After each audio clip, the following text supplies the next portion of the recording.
2005, pensions have been reviewed every 2 years with an increment rate of 3% to help pensioners cope with inflation and rising living costs. Number 2 is actuarial valuation of public service pension scheme. Regular actuarial assessments are conducted every 4 years to evaluate pension liabilities, funding levels, and sustainability. The other one is a comprehensive actuarial review is currently underway to ensure the long-term financial stability of the pension system. Legal reforms to strengthen the pensions framework. The government is implementing legal reforms to align public service pensions with our constitution and recently formulated national retirement benefits policy. These reforms seek to create a more equitable, transparent, and robust pension system while ensuring fiscal sustainability. Number C, the policy measures to align pensions with economic conditions. Honorable Speaker, to protect pensioners from economic shocks and inflation, the government has implemented the following key policy measures.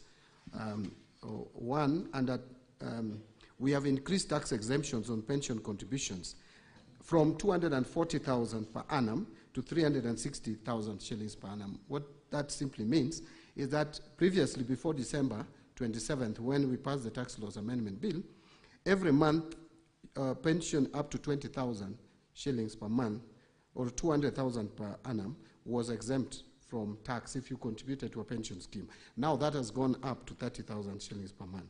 This adjustment not only helps mitigate the effects of inflation, but also increase employees' disposable income, reduce payee liabilities, and promotes a stronger savings culture. This is one of the provisions in the Tax Laws Amendment Bill, which is now an Act of Parliament, that was very progressive, and we encourage Kenyans to support, and fortunately it was passed. The other one is tax exemption on pension benefits. The removal of taxes on pension benefits provides retirees with a higher post-retirement income, improving their financial well-being and ensuring a more comfortable retirement. I wish to report here, Mr. Speaker, that for those who may not know, that from 27th of December last year, anyone accessing his pension is now accessing it without paying any tax. And that is like saving 30% of your entitlement. And I think it has been very progressive. Those who have benefited from the same can attest to that. And also encouraging long-term retirement savings. These tax reforms create incentives for individuals to save more for retirement, strengthening financial security in old age and reducing dependency on government support in later years. We are also strengthening post-retirement medical care. Mr. Speaker, as you are aware, that we are now providing tax exemption on post-retirement medical contributions. If you are contributing to post-retirement medical scheme, you enjoy tax exemption. The other one is establishment of post-retirement medical funds. Treasury, through Circular Number 9 of 2024, authorized pension schemes to set up dedicated post-retirement medical funds, ensuring retirees have access to affordable and sustainable healthcare solutions. And Mr. Speaker, I'm sure you're aware that even Parliament is presently in the process of setting up this fund to take care of retired members of Parliament in their medical needs when they retire. And this is to all public servants. Development of an end-to-end pension administration system. The government is investing in a modernized pension administration system that leverages advanced technology to improve efficiency and scrutiny. We are also integrating blockchain and biometric technology, which will enhance the security of pension management, ensure real-time tracking of pension disbursement, and eliminate delays in pension processing. In fact, we are looking towards, in terms of integration of IFMIS for timely remittances, the system will be fully integrated with the Integrated Financial Management Information System. The aim here is to transfer retirees automatically from being employees earning a salary to retirees earning pension benefits without going through rigorous steps of processing your pension. It should be seamless. From 1 month to the next, if you retire, you should start getting your pension. And these reforms collectively strengthen retirement security, improve pension fund sustainability, and enhance post-retirement quality of life.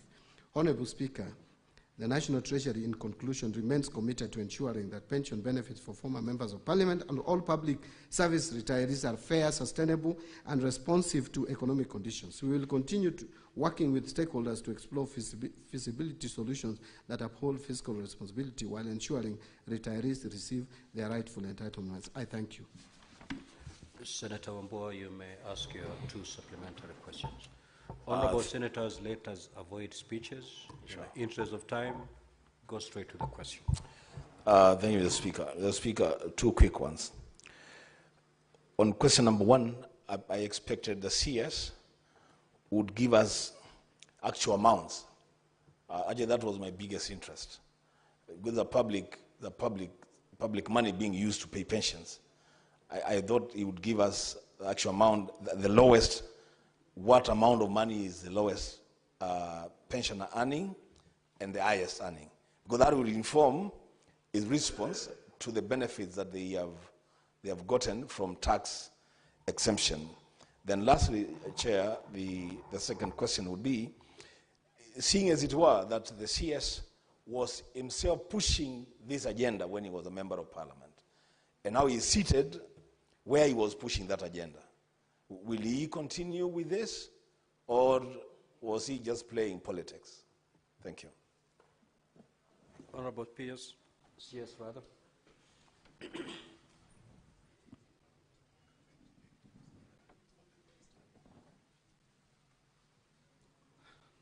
Thank you. On actual amounts that these members earn, I may not have the actual figure, but I'm told the lowest is in the region of about 28,000 shillings per month. It is fairly low, and that is why there was a recommendation from the Kiumi Commission to push it up to a living pension of at least 100,000 shillings per month, or 1,000 US dollars per month. It was, I think, put in US dollar terms. But this, I want to repeat again, that you can only be able to change it if you amend the law, because the law as it is, you cannot change the actual amounts that these honourable members or former members of parliament earn.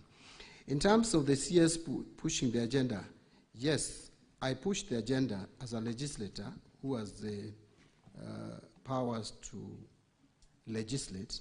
Now I don't have that power. That power is with members of parliament to push for legislative amendment. I can only propose to parliament for an amendment, but I think this is a matter that parliament is well seized of.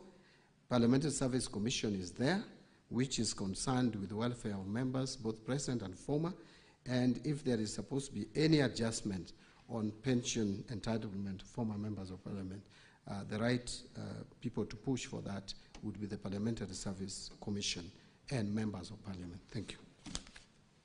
Senator for Meru, the Honourable Gathuri Murungi. Honourable CS, just note down those questions, because I'll be calling upon a number of senators so that you can respond to them at a go. Thank you, Honourable Speaker. Honourable Speaker, the last time the CS was in this House, I raised a question concerning former councillors. You can see issue about the pensions and gratuity and honorarium is really recurring every time. So you tasked the three committees of this House, the committee, JLAC, Labour, and Budget and Finance, and the National Treasury, to sit down and come up with a legal framework to facilitate the payment of honorarium and monthly pension to former councillors. So, Mr. Speaker, the 16 days you gave have lapsed. So I was, because the CS is here, I was looking at all the three chairs, none of them is in this House, because he is also party to this issue, whether maybe he can give a word on how far they have gone with that discussion on the legal framework, because that is what he said, that is what is lacking, so that he can release the money to the former councillors. Thank you, Honourable Speaker. Senator Boni. Mr. Speaker, my question is on policy. There is a member of parliament from Bungoma who served 4 terms. But after serving 2 terms, it was interrupted. He started enjoying his pension. Then he came back, served another 2 terms. Now when he's gone back, he's unable to enjoy pension of 4 terms. Is it the policy of the government that such a member of parliament should be denied to enjoy pension of 4 terms. Instead, he's being referred to the first 2 years, first 2 terms, Mr. Speaker. The Senate Majority Leader. Mr. Speaker, a quick question. I have on my phone messages to the effect from the people that send me to this house, that when will the minister stop this practice where when public servants retire, they have to spend the next year 2 to 3 years chasing their pension file at Bima House. Mr. Speaker, many of them retired teachers, doctors, public servants. I have seen from the response of the minister that they're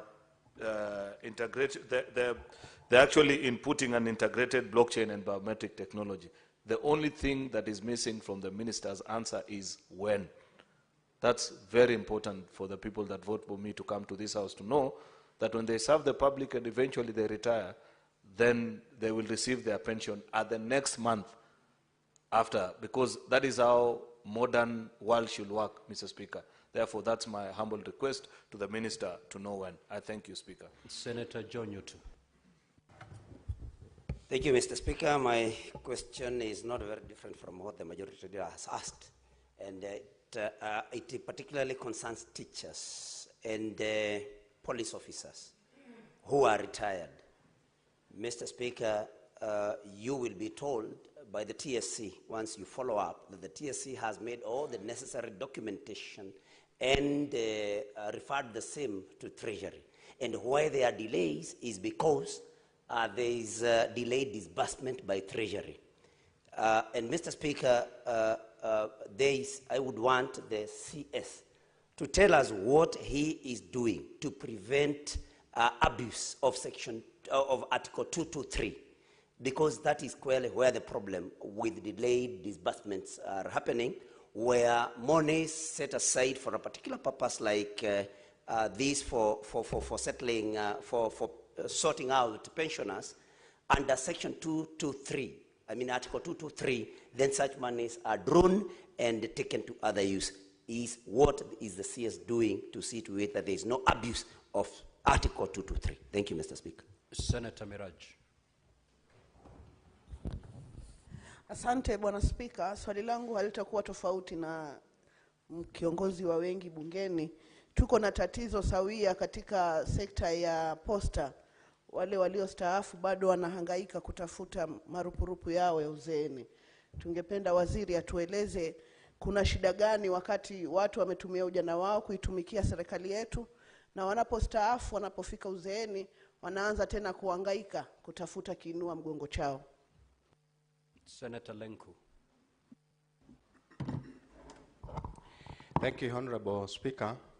I think we also have the same sentiments on the issues of KCC staff, where we have a problem that 300 million has been a problem for retirees who retired so many years ago. And the national government, the government has never paid these retirees 300 million only, and that case is National Treasury. Could the Cabinet Secretary just shed the light on that? Otherwise, they will die before the 300 million paid. Senator Eddy. Thank you, Mr. Speaker. Apart from people who don't get pension, there are people, Mr. Speaker, who actually get their pensions and they get stolen.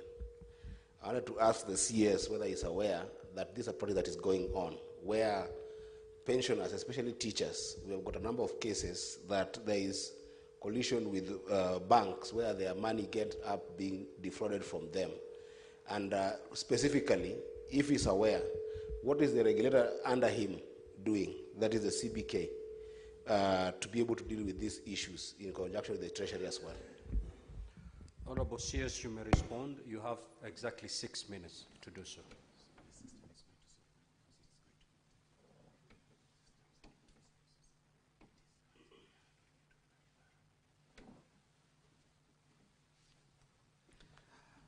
Thank you, Mr. Speaker. I don't know whether we will still address question number 048, because it's like we are the supplementary questions to the question. Those that you feel will be answered through your response to question number 048, you need not respond to them now.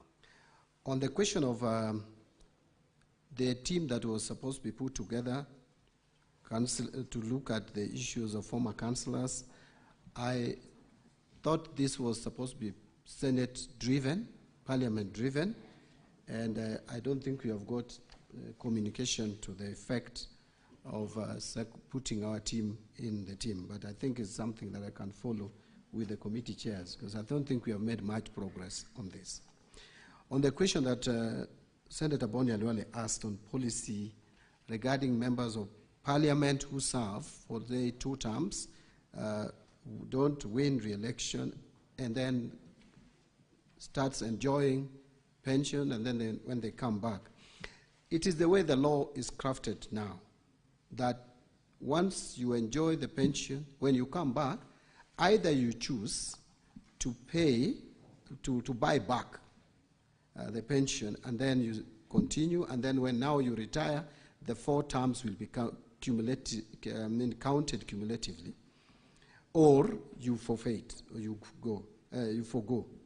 So, but there is an amendment to that effect that is being processed, so that we can allow former members who served for some terms and have come back to enjoy seamlessly the pension without that kind of a challenge. But the way the law is today, if you start enjoying benefits of pension, like myself today, if I come back again to Parliament, then I have to either buy back that period that I enjoyed the pension, or I forgo. So that is the law as it is today. Majority Leader, I agree with you that there has been challenges in terms of when pensioners leave employment and get into pension, they wait for too long to get their pension because of system challenges, but there are also other issues around delayed payment of pension, some of which is with those agencies or ministries where they're working, where you find the processing of files become a challenge, the files are lost, members move from one office to the other. We have even had cases reported of corruption getting into the system, and that is why we want to integrate the system. We want to automate the system. When you leave system to manual, there is bound to be abused, and that is what the ministry is taking steps to ensure that that is dealt with. Now, I think Senator Fumuranga is asking that the abuse of Article 223 is the one that is denying pensioners money or reallocation of pension fund. I am not aware of any pension allocation that has ever been reallocated in any way. Actually, if there is any particular location that is always ring-fenced, it is the pension, it is the CFS going to pension. So that is not correct. Yes, there could be abuse of Article 223, which we are trying to work on, but again, you'll also agree with me that that article was not provided in the Constitution in vain. The people of Kenya considered that there could be circumstances that would merit or warrant provision of additional funds that was not appropriated by Parliament or National Assembly for that matter. So if there are abuses, those abuses have to be dealt with, because this one is within the powers of the Cabinet Secretary for Finance. On the issue of poster employees and KCC, RBA has already put staff receivers in place to work out on how to pay these creditors, along which part of the creditors are former employees, because these are companies that faced challenges, especially Posta, the pension scheme for Posta. So there is already a process going on to make sure that that is addressed. Finally, on Senator Eddie Okech's question of defrauding pensioners by banks, if we automate, this automatically will be dealt with through automation. When you allow manual systems, it is open to abuse. And we have also identified that some pensioners have been defrauded through collusion, even between pension staff, and also the bank staff. And that is something that we're addressing through automation. Thank you, Mr. Speaker. We will now move to question number 035 by the Senator for Kirinyaga County, Honorable James Murango. You may proceed to ask your question. Thank you, Mr. Speaker. My questions are as follows. A, could the Cabinet Secretary provide a breakdown of all taxes and levies imposed throughout the entire tea supply chain? And B, what specific taxation measures is the Ministry planning to implement in the financial year 2025-2026 to eliminate double taxation and other unnecessary taxes that overburden farmers and stakeholders in the tea industry? And last, could the Cabinet Secretary outline the challenges faced in previous attempts to eliminate some of these excessive taxes and levies on tea and explain actions taken to address them? Thank you, Mr. Speaker. Honorable CS, you may respond. Now, Honorable CS, I note that the response is fairly lengthy. In the interest of time, please just try to paraphrase it, because we already have hard copies with us. We'll be following as you paraphrase. Yeah, thank you, Mr. Speaker. I notice also that my response is fairly too long. I will not go through my response in the traditional way.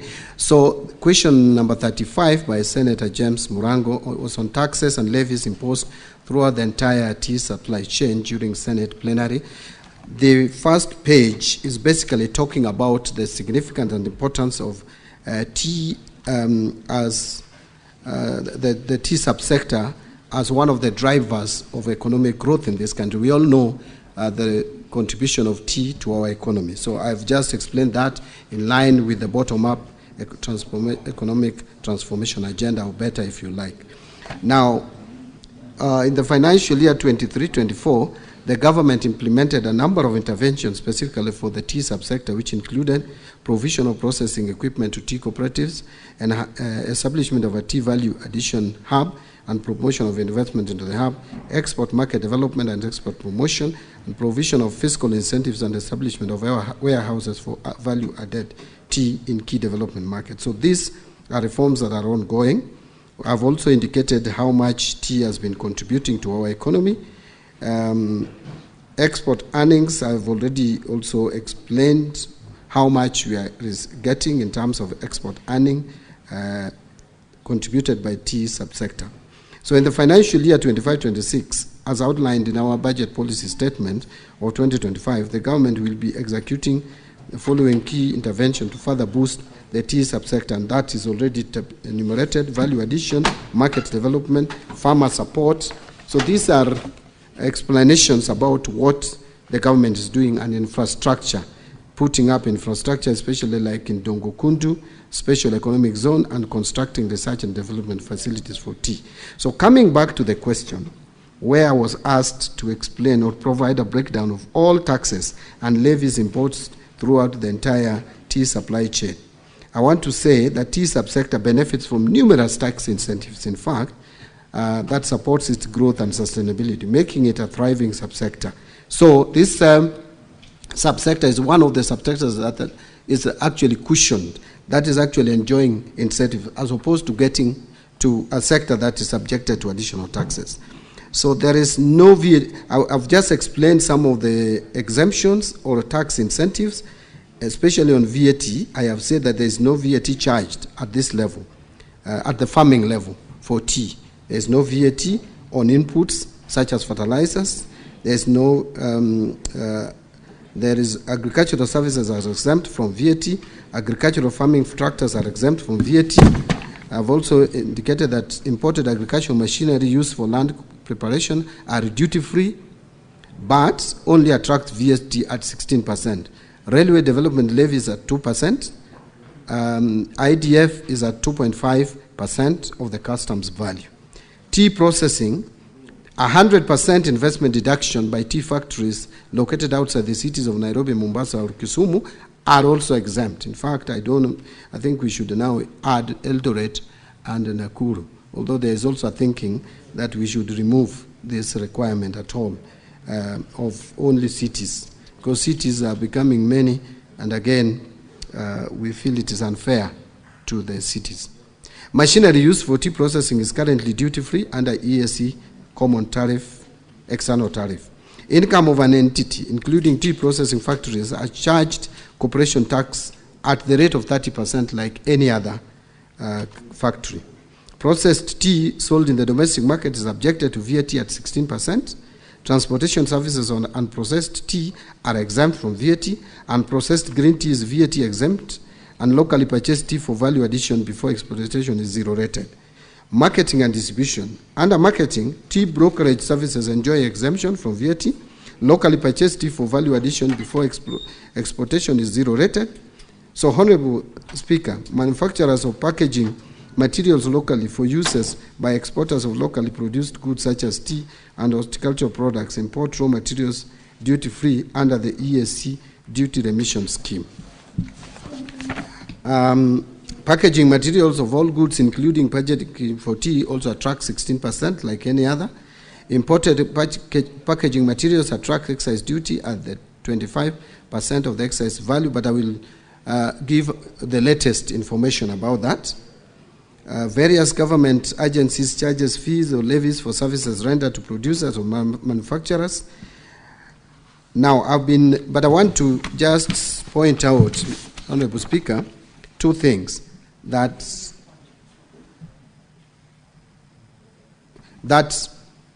in the finance bill of 2025, we have done two things.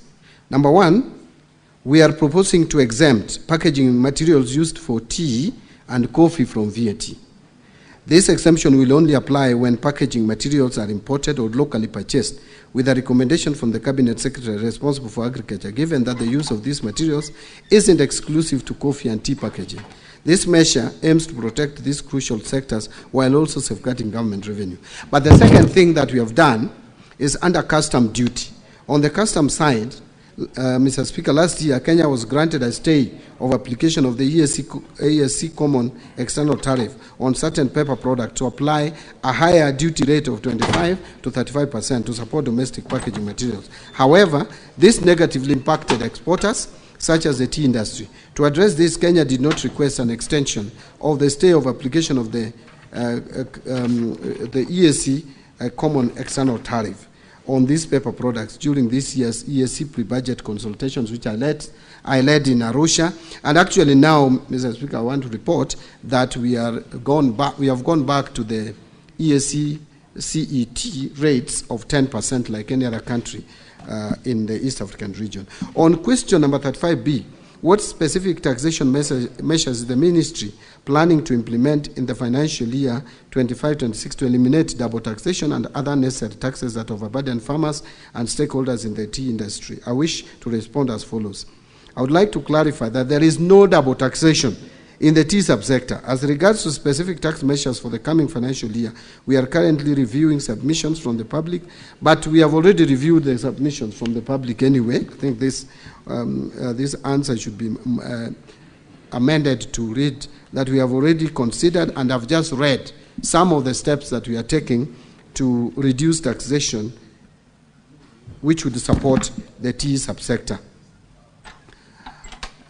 So I have mentioned that the various incentives. I don't want to repeat them again.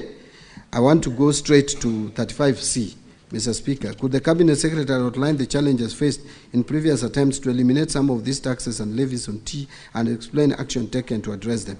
I wish to respond as follows. While there may be challenges affecting the tea subsector, Honorable Speaker, the national government continues to extend numerous incentives to the subsectors outlined above.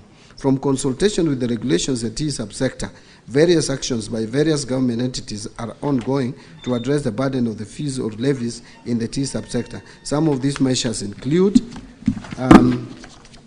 enactment of Tea Act 2020, which reduced the management fee payable by tea factories from 2.5% to 1.5%, thus saving tea farmers approximately 1 billion annually from management fee to Kenya Tea Development Authority. There is the ad valorem levy of 1% of the customs value of exported teas, which was scrapped in 2016. The agricultural produce cess of 1% of green leaf was also scrapped in 2016, saving quite significant amount. And since July 2016, the government replaced the levy scrapped with a government grant to fund operations of Tea Research Institute and Tea Board of Kenya, which support the tea industry development programs such as research in tea, trade promotion, and market development, amongst others. In conclusion, Honorable Speaker, Kenya's tea industry remains a vital pillar of our economy, supporting millions of livelihoods and contributing significantly to national development. Through the bottom-up economic transformation agenda, the government is committed to strengthening the tea value chain to ensure sustainable growth. I thank you. Honorable Senator James Morango, you may ask your 2 supplementary questions. Asante sana, Mstahiki Speaker. Mstahiki Speaker, swali langu la kwanza zilikuwa kwa takwimu waziri aweze kupeana zile anda na kondi zote ambazo zinalipwa na wakulima majani chai. Mstahiki Speaker, nimeona amejibu na kusema venye serikali inafanya ambayo ni sawa, lakini jibu langu hakujibu. Mstahiki Speaker, kulingana na nakala niko nazo, mkulima majani chai kutoka mbunge la kitaifa, kutoka serikali kuu mpaka zile za ugatuzi, analipa anda na kulipa kondi tofauti 42. Na nilipokuwa mwenyekiti wa kamati ya ukulima, tulikuwa tumekaa chini na kuwa tumeelewana kwamba serikali itajaribu kupunguza hizi.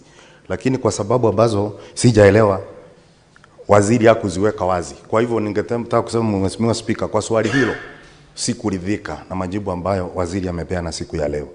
Kwa sababu, Mstahiki Speaker, nilikuwa natarajia kama ni taasisi ama halmashauri ya kuokota kondi, inaokota kondi zaidi ya 5 hapa. Ukiangalia halmashauri ya Nema ina kondi inaokota. Ukiangalia kama ni taasisi yafa kuna kondi inaokota. Ili tuweze Mstahiki Speaker, kujibu swali hili na kuendelea mbele, ningeomba waziri anapoenda anijibu hili swali ili niweze kusema na asema. Swali la pili, Mstahiki Speaker, ni kwamba katika bunge la kitaifa kuna nakala ambazo waziri aliweza kupeleka pale mwaka huu, ambayo ilikuwa ina kondi mpya ambazo zilikuwa zinafaa pia kutozwa wakulima kahawa. Mstahiki Speaker, hiyo sheria bado iko katika bunge la kitaifa na niko na nakala hapa ambayo iliwekwa katika gazeti la serikali. Ningetaka kuuliza wasili, kilimo cha msingi kitawekwa kondi mpaka lini? Kwa sababu nchi zinazoendelea kilimo cha msingi akiwekangu kondi na anda ili mkulima aweze kunufaika na mazao yake. Asante sana, Mstahiki Speaker. Honorable CS, you may proceed to respond. Mr. Speaker, I tried to put together some of the taxes that are and levies that are put or charged on tea right from the farming level. I put a paragraph. The tea processing, I put a paragraph. Marketing and distribution, I also put a paragraph. If the honorable member has any other levies that need not to be there, I think the best thing to do is to recommend for those levies to be removed. But as far as I'm concerned, I have enumerated what I am aware of are taxes and levies on tea. I think he has talked about some amendment that is in Parliament to put some charges on coffee. Yes. Maybe you, Honorable Speaker, with your permission, you can explain again. You can come and repeat the question again. Mstahiki Speaker, ukinipa nafasi nitamwonyesha waziri.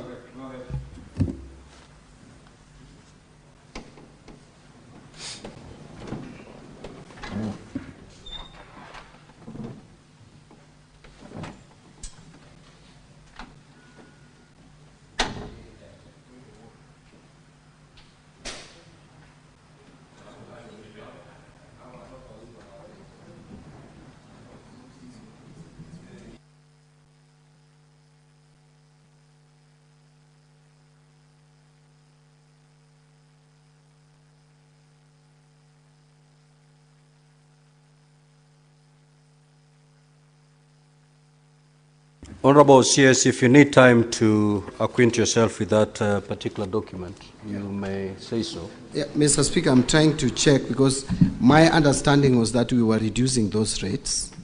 And so it's just demonstrated to me the rates that are on the first schedule and the second schedule. My understanding is that those rates were coming down. But if they are going up, I may need to check and address that. But I am almost certain that the rates were higher than what is being provided. And so what we were trying to do is to reduce the rates to make coffee more competitive, Mr. Speaker. Senator Edwin Sifuna. Honorable Speaker, in line with a question by the Senator for Kirinyaga on measures to reduce double taxation, unnecessary taxes, and overburdening of farmers and Kenyans in general, I would like the CS to address one question. Honorable Speaker, we have had the ministry, actually the CS himself, taking credit that this year's finance bill has no new taxes. But I know it's credit to the Gen Z who have struck the fear of God in this government. They will not attempt to bring new taxes. What are you doing about existing taxation, Cabinet Secretary, that you found, including the housing levy, the increase in pay, and VAT on fuel, that has seen the cost of taxes on a liter of petrol exceeding the cost of the product? I thank you, Honorable Speaker. Senator Mofai. Thank you, Honorable Speaker. Mine is a supplementary question. CS Treasury. Honorable Speaker, this country has witnessed for decades some grievous disparities in distribution of environments across the country. Talk of roads, talk of water, talk of industries and so forth. So as the minister in charge of the National Granary, is there any written policy that is supposed to guide you on how you are supposed to distribute the national developments? And I'm asking this, Honorable Speaker, on behalf of very many Kenyans. You find some areas have been neglected for decades. Other areas are endowed with better roads, water, and so forth and so forth. Is there any existing policy, for that matter, that a Kenyan can quote maybe from Tharaka or from Northeastern or from any other part of this country where there are no such kind of developments? What is it, what criteria do you use to determine where you are supposed to put up roads, where you are supposed to put up water, and so forth and so forth? Is there any existing policy for that matter? Thank you, Honorable Speaker. Honorable CS, you may, if in a position to respond to that question, you may, because it is not related to the primary question. The Senate Majority Leader. Mr. Speaker, I have a question to the Cabinet Secretary in regards to his response on page 6. Unfortunately, Minister, I'll have to tell you that none of these items that you have listed was done to the tea farmers. This is a topic very close to my heart, and therefore I know every single intervention that is done. In the fiscal year that you're referring to, 2023-2024, you have quoted in your response, Mr. Minister, that there was provision of processing equipments to tea cooperatives. It is now in this financial year that there's an attempt to put 3.5 billion shillings to support aging tea factories. And even that, I'm not sure whether the National Assembly Budget Committee will maintain it. So I'll have the Minister check with his records and the people in the ministry whether any of this has been done, because to the best of my knowledge, there is no tea cooperative that was supported with this. With regards to establishment of this, what is calling Tea Value Addition Hub, construction is yet to begin of the common user facility that the government promised tea farmers in the country. And therefore, it will be important for the minister to let us know when construction of this common user facility will commence. There was a promise of 1 billion shillings to KTDA through its subsidiary Ketepa that this was going to be set up in Kericho. I do not know to this date, Mr. Speaker, when that facility will be available for farmers. The same can be said, Mr. Speaker, about Part C of his question, because it needs to be quantifiable. If the minister had given us the specific figure of how much that export market development the government committed to, we'd appreciate, because it is one of the interventions that we seriously need. Lastly, Speaker, just a comment to the Minister, because, you know, we are representatives of people, and when there's an opportunity, I appreciate that transportation of tea to factories is VAT exempted.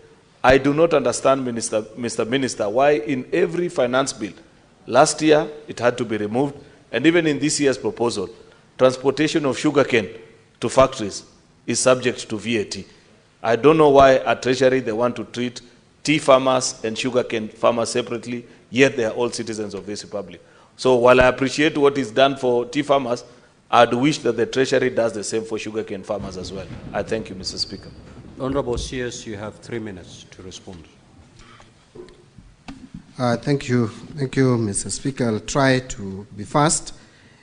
Yes, it is true that we have not made major changes in taxes that would disadvantage the taxpayer or individual taxpayers in terms of reducing their disposable income.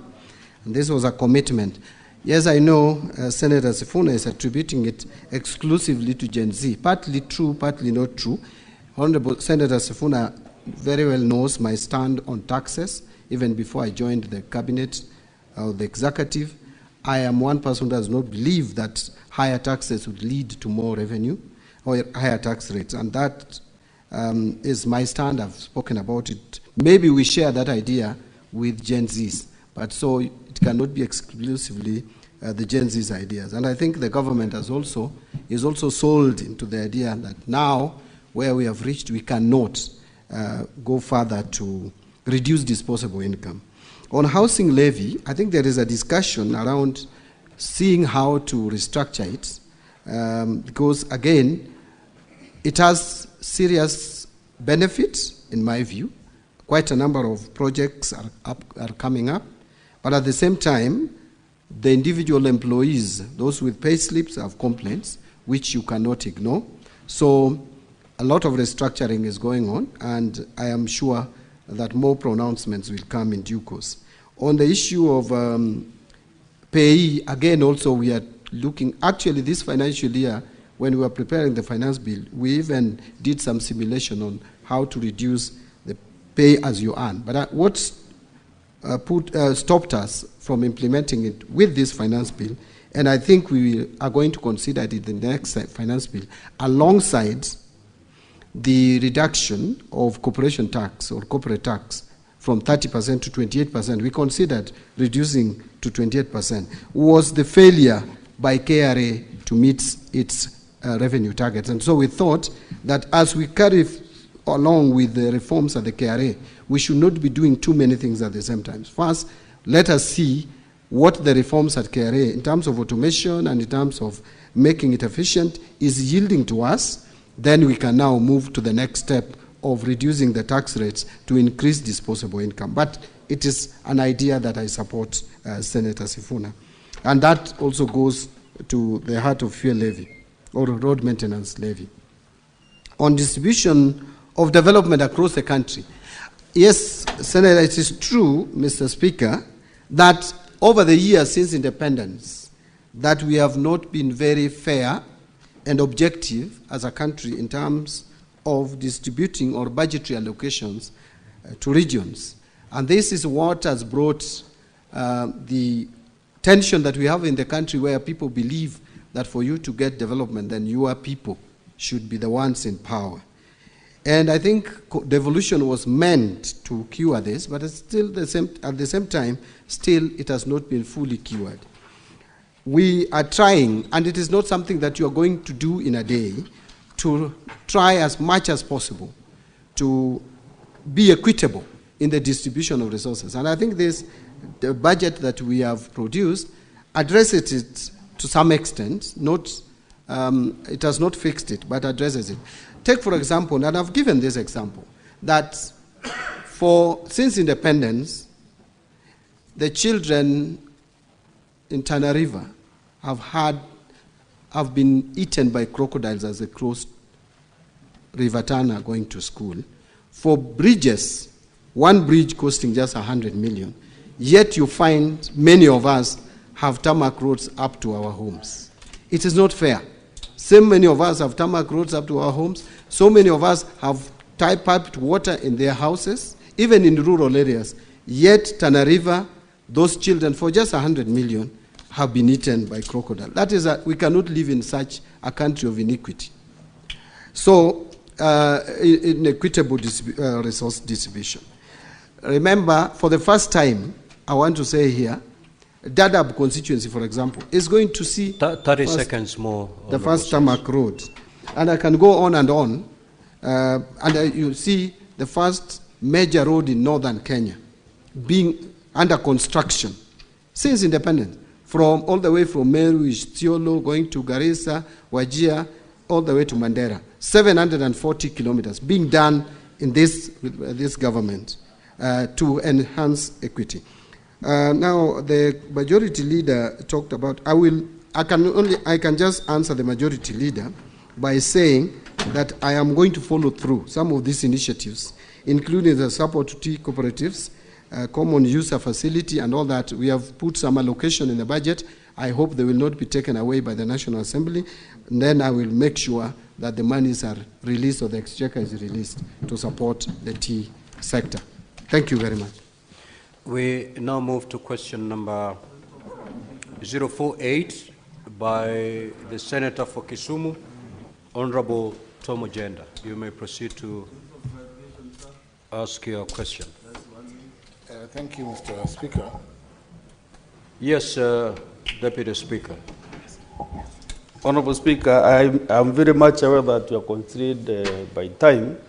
But you know, Mr. Speaker, when members are asking questions not related to the subject matter, as we come from areas that you know the best in the world, and under question to the CS, but when now we start digressing and we don't ask the prime questions, Mr. Speaker, then some of us will be lost. So, Mr. Speaker, can you give me a latitude just to ask him one question, so that. Honorable Senators, this is not for me to tell you. The standing orders are very clear. On, if you read Standing Order 51C, 7A, and B, it's very clear that one, you need to ask one question, and that one question must be related to the primary question.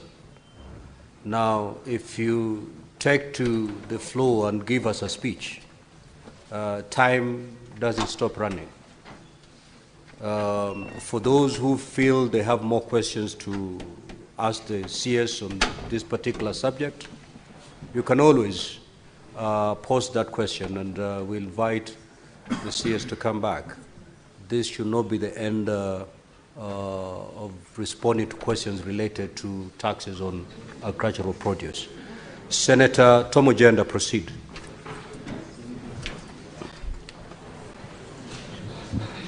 Thank you, Mr. Speaker. Mr. Speaker, my question number 48 goes to the CS Treasury, CS John Mbadi. It's in four parts. The first part, what immediate measures are being implemented by the government to address the extensive days in processing pension claims for retired civil servants of various levels, Mr. Speaker? And could the Cabinet Secretary provide a timeline for full digitization of pension records and transition to an end-to-end enterprise resource planning ERP system for a more streamlined process? That's part one of the question. Mr. Speaker, part two is on the processing of pension and the pervasive corruption claims. How is the ministry addressing the pervasive corruption and bribery within the pensions department, including claims of pension payment to non-existent or ghost pensioners? Part three, Mr. Speaker, what is being done to ensure that pension funds, which have persistently faced significant carryovers due to underfunding and liquidity challenges, are prioritized and allocated adequate funding in future budgets? And lastly, Mr. Speaker, part D, could the CS Treasury explain why any proposed regulatory reforms aimed at harmonizing outdated pension laws with contemporary digital financial management practices? Thank you, Mr. Speaker. These questions are both born out of the delays in payment to pensioners? Thank you, Mr. Speaker. Honorable CS, you may proceed to respond. Now we have 15 minutes. Those 15 minutes to be utilized by the CS in responding to the question, and also to be utilized by honorable senators in asking supplementary questions. Yeah. Now, honorable CS, your response is fairly lengthy. Please paraphrase it to allow honorable senators time to interact with your response. Yeah, thank you, Mr. Speaker. I think I'll take 3 minutes just to go through the response. I'll not read it verbatim. Measures being implemented to address delays in pension processing and the transition to a digitized pension system. A number of steps we are taking for comprehensive review. One is timely submission of retirement notices. Employers are required to notify employees of retirement at least 1 year in advance, and to submit pension claims to the pension department 9 months before the official retirement age. Number 2, verification and documentation. Pension payments are contingent on complete and accurate documentation from retirees and employers. Incomplete submission, disputes, or litigation. Number 3 is processing at the pension department. Once a complete pension claim is received, the department processes it within 90 days, as stipulated in the National Treasury Citizens Service Delivery Charter. Then we have exchequer releases, which is also another challenge. Payment of pension gratuities depends on the availability of funds, which is influenced by national revenue inflows. So to improve efficiency, these are the measures that we have taken. One is deployment of pension officers to key MDS. So we have made sure that key MDS, like TSC and others, have pension officers. The National Treasury has deployed 18 pension officers to the Teacher Service Commission, for example, to expedite the verification and submission of the pension claims. Number 2, strict enforcement of early submission policies. MDAs are mandated to submit pension claims 9 months before an officer's retirement date. Number 3, system enhancements and technical support. That is, Pensions Management Information System is undergoing significant upgrades to reduce manual interventions and improve efficiency, and also enhance data security. Review of the pension legal framework is also being undertaken to align with the emerging needs and improve the sustainability and efficiency of pension payments. National Retirement Benefits Policy. The Cabinet has approved the National Retirement Benefits Policy, which was approved on 3rd November 2023. This policy aims to harmonize retirement benefits, improve governance, and enhance sector growth. Public awareness and sensitization is also ongoing, is also being conducted, workshops being conducted, and sensitization programs on retirement. Recruitment of additional pension officers. To enhance processing capacity, the Treasury recruited additional pension officers in 2021, followed by 6 deputy directors in 2024, with specialized expertise in pension administration. Number 8 is the re-engineering of the pension management information system. The Treasury has onboarded a contractor to develop an enterprise resource planning solution which fully digitizes pension, and that online claim submission will be done, self-service portal, automated approvals, integration with key government databases is also being addressed. So number B was the question. So the system is expected to be fully rolled out by 1st July 2025. This will help us now, like what I said before, that we will automatically transit those who are from the payroll to the pension payroll. Addressing corruption and bribery in pension administration. First, we are doing the following: strict pension verification procedures that is being instituted, and this will help us reduce errors, fraudulent submissions, and unauthorized payments. Collaboration with financial institutions, like the case that Senator Eti Ukech spoke to earlier. We are working with commercial banks and financial institutions to monitor dormant pension accounts, flag suspicious activity, and prevent unauthorized withdrawals. Open plan office layouts. Pension Department has restructured its office setup to enhance transparency and accountability, reducing opportunities for unethical conduct. Decentralization of pension services through Huduma centers, following retirees to access services without unnecessary bureaucracy or middlemen. Number 5 is integration with the National Death Registry. The Treasury is integrating biometric verification with the National Civil Registry to detect deceased pensioners in real time and prevent continued payments to non-existent beneficiaries. Biometric pension verification and e-pension system has also been implemented.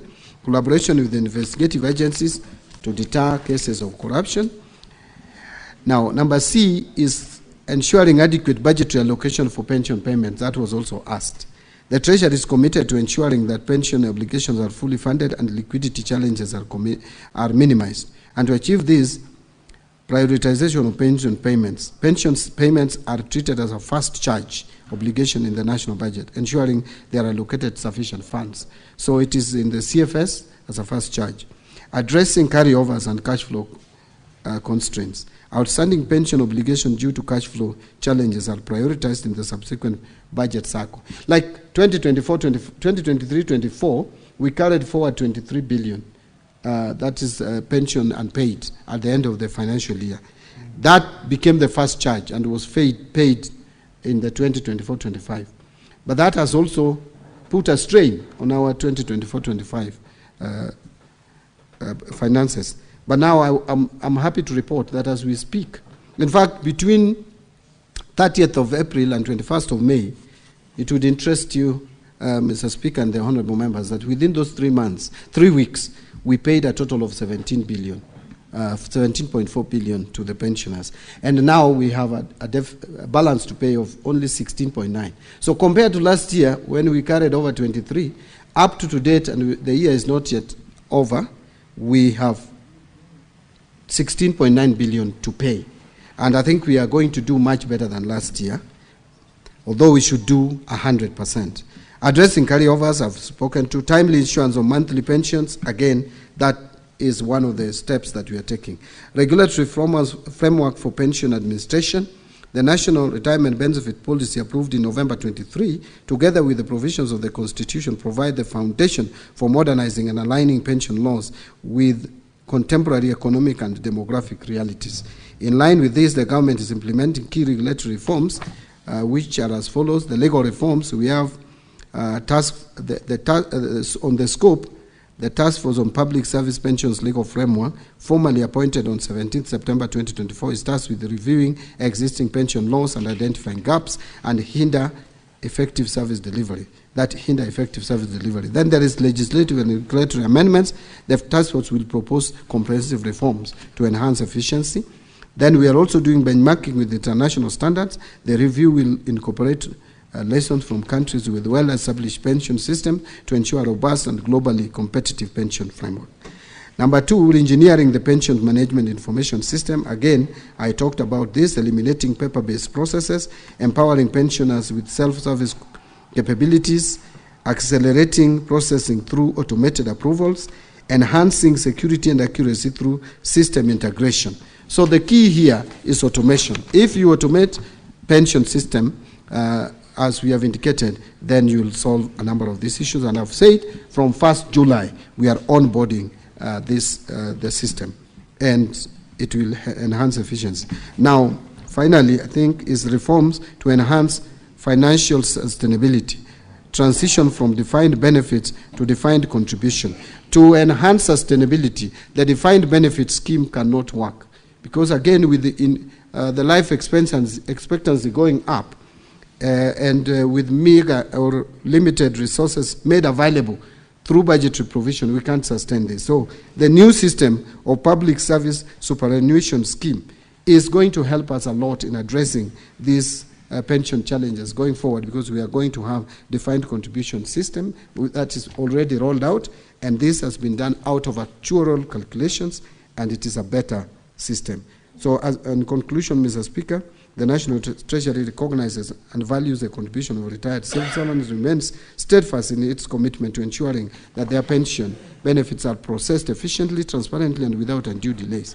The measures outlined above are transformational and will ensure that Kenya's pensions administration is modernized, digitized, and aligned with international best practices. I submit. Honorable Ojenda, you may now ask your 2 supplementary questions. Thank you, Mr. Speaker. Mr. Speaker, I did not declare that both the CS, myself, and Senator Safuna are in this broad-based government. But I will still ask the follow-up question, Mr. Speaker. But it is true. It is true. It is true. Mr. Speaker, let me proceed. Let me proceed. What is the point of order, Senator Sifuna? I get extremely irritated every time people come here, and instead of addressing the matter at hand, it is irrelevant. What sort of contribution is that? And we have very limited time to engage with the CS. Could you stop the senator from engaging in sideshows? Senator for Kisumu, the rule on irrelevance Mr. Speaker, applies. I will move to the question. Stick the point to the matter at hand, please. Mr. Speaker, that's okay. Mr. Speaker, my supplementary question is on the point that the CS has addressed, the public superannuation pension scheme.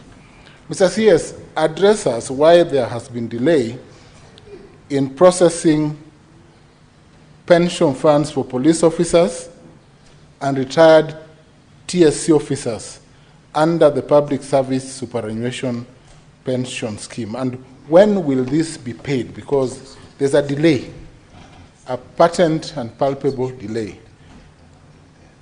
But we are still in the same system. Thank you. Honorable CS, you may respond. Thank you, Mr. Speaker, and thank you, Senator Ojienda.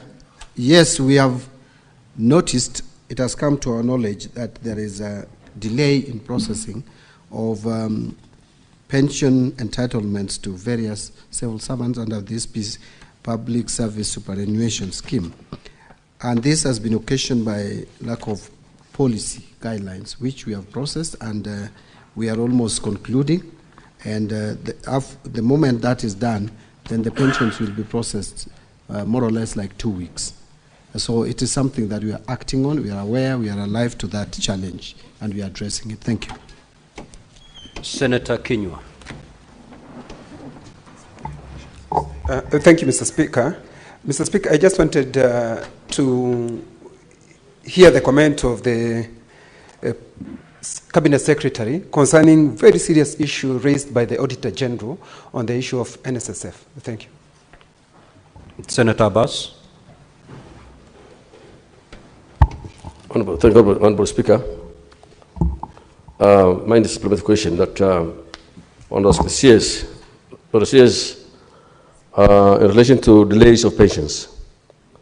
In the past, we used to have disease thresholds where the aged pensioners used to access their money and through the post banks.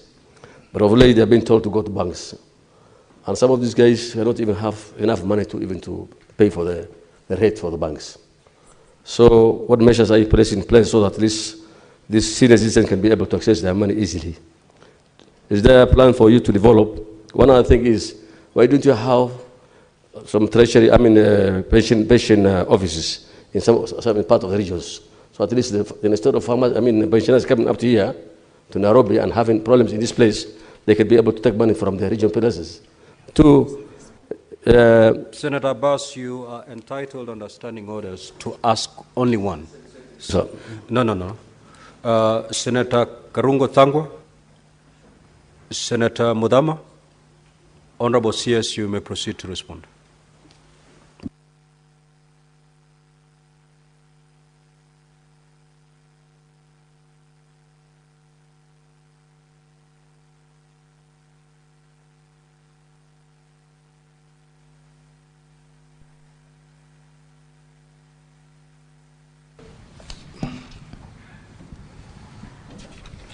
On the question that was asked, is it really working?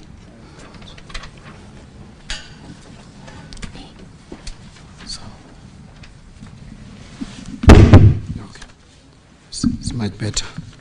Now, on the question by Senator Kinyua on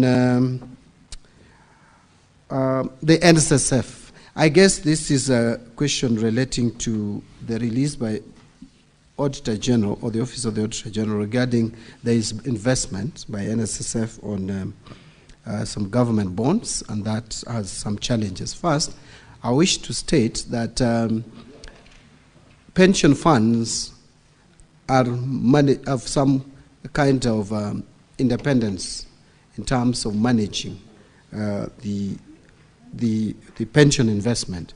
And they have, they recruit custodians and fund managers to do that and advise them on how to invest, where to invest. So if there are mistakes that they committed in terms of investment, then there is a process that would deal with that. As the Auditor General has flagged it out, and already I am aware that a parliamentary committee is on this matter. I would only wait for the parliamentary committee to conclude its work, make recommendations. That is Public Investment Committee of the National Assembly, I think. Make its recommendations, and then action can be taken, especially if there is any action regarding policy direction that the National Treasury needs to put in place to deter any future involvement. Because again, in terms of actions for someone who has deliberately, if there is any deliberate act, then that we have relevant departments and offices dealing with that. On the issue of pension officers being deployed, we are trying to move away and make this work, this whole question of managing pension be automated. And so we are having a self-service portal we are putting in place that they don't have to move. The pensioners don't even have to move anywhere. Even at the comfort of their homes, they can access almost all the services that they need without going, including if they have a system of accessing their banks. They would just file documents and start withdrawing money to their phones from the bank, and it becomes very easy. And we have also put in place services at Huduma centers to support this. Thank you. I think that's what I would say on this. Thank you, Mr. Speaker. Thank you. We shall now move to question number 79 by the Honorable Senator Karen Nyamu.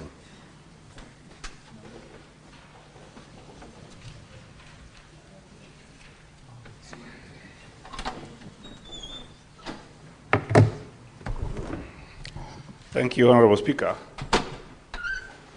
I would want to ask this question on behalf of Senator Karen Nyamu. The questions are as follows. Question number 079. 1, could the Cabinet Secretary state the medium-term strategy to reduce the fiscal deficit from 4.9% to a sustainable level? Number 2, what measures is the ministry undertaking to support counties, noting that 2025 budget policy statement project GDP growth at 5.3% and stable inflation, yet county governments face a contracting fiscal space and rising costs?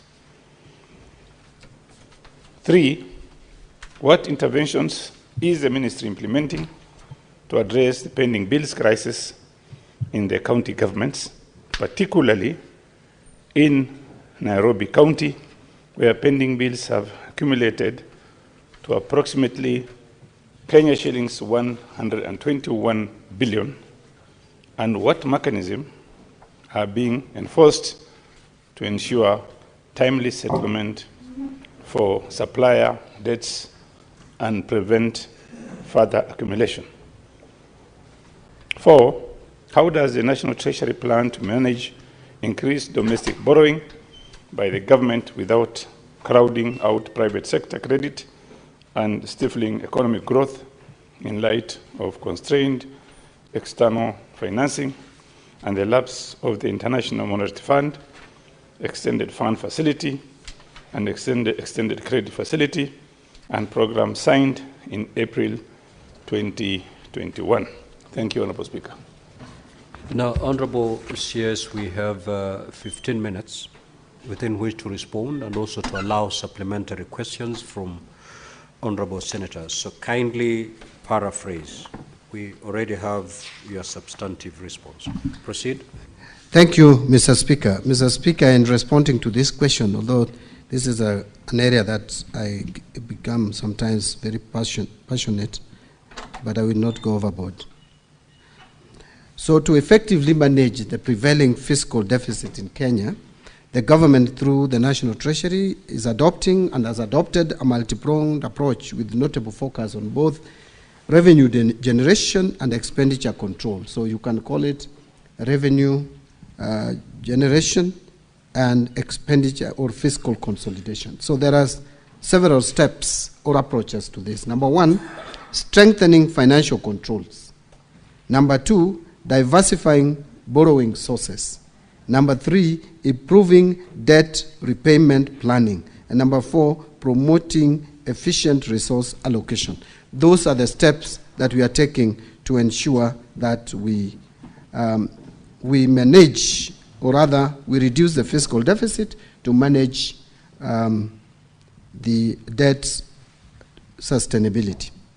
So, for example, in this financial year that we are going to 25-26, we plan to have a budget deficit of about 4.5%, not 4.3 as indicated in the document. We have revised it to 4.5% compared to 4.9, which of this current financial year. Actually, it's going to be about 5.1% this financial year.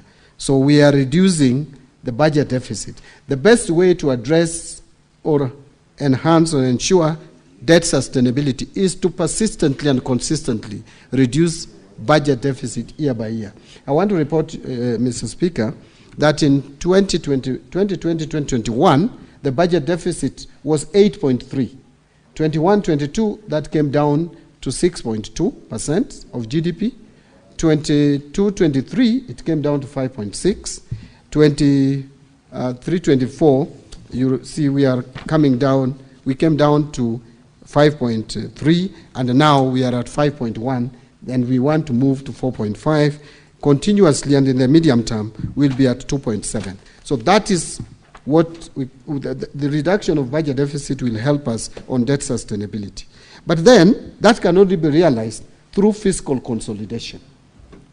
Fiscal consolidation here simply means, one, you enhance revenue collection.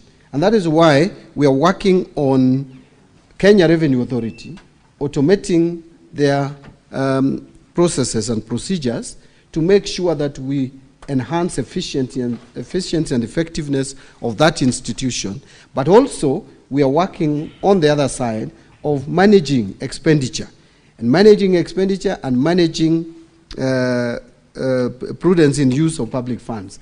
Mr. Speaker, I want to report here that one step that we have taken to ensure that our revenues are realistic, because that is one area that has resulted over the years in over-budgeting, which has given us high fiscal deficit.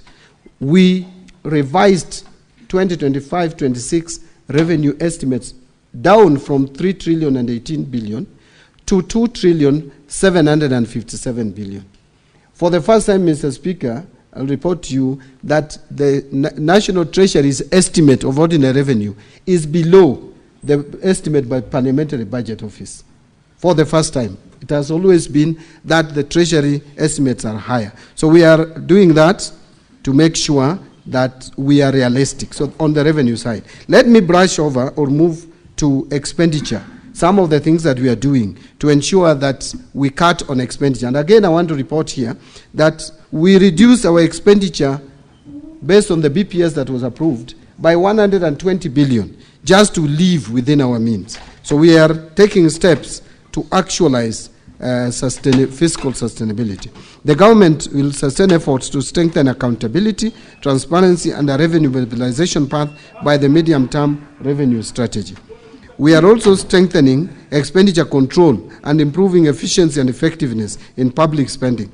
That is why on 7th of April, I officiated the launch of e-procurement system to maximize value for money and increase transparency in procurement.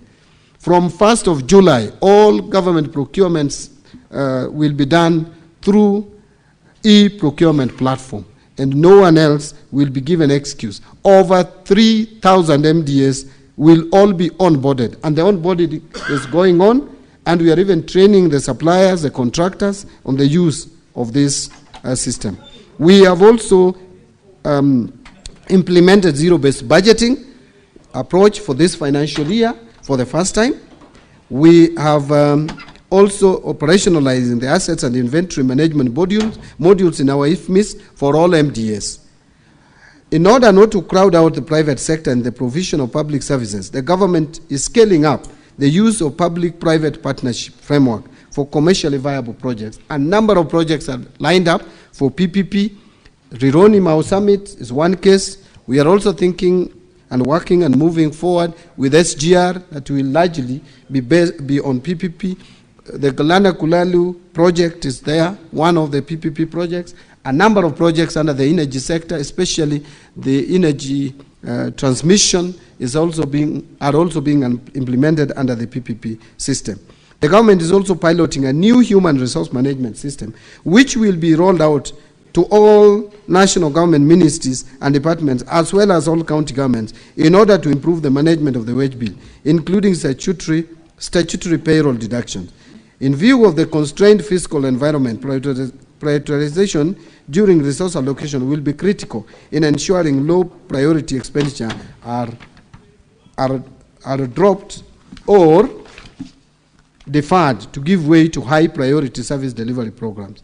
So ministries, MDAs are therefore required to reevaluate all the existing or planned activities, projects and programs to be funded in the financial year of 25-26, and that we did. Now strategies, Mr. Speaker, I could go on and on in terms of talking about managing our debt, because it is a very wide topic, but I think those are some of the salient features of what we are implementing. On strategies to manage county government funding constraints, first, there is a reason for funding constraints. One is the low ordinary revenue collections over the years. And Honorable Speaker, it is important to note that over the period 2016-2017 to 2024-25, actual ordinary revenue has always been below target, except for 2021-22. And hence, such shortfalls in actual ordinary revenue collections have led to constraints in county government funding. This is real, Mr. Speaker, because we budget, but the resources become a challenge when we don't meet the revenue targets. The need to finance mandatory expenditures under Article 203 of the Constitution. The government has an inevitable need to finance mandatory expenditures under Article 203 of the Constitution. Such expenditures relate to national interest programs such as the security modernization, strategic interventions. This leads to fiscal deficit in financing other major national government functions, which has always occasioned additional borrowing, which continues to distort our fiscal framework. And again, I want to say that the national government continues to solely bear shortfalls in revenue in any given financial year, as has always been demonstrated. There is also the high cost of public debt that is contributing largely. This is largely due to a relatively stable but still high exchange rate to the dollar, as well as high interest rates in the domestic markets.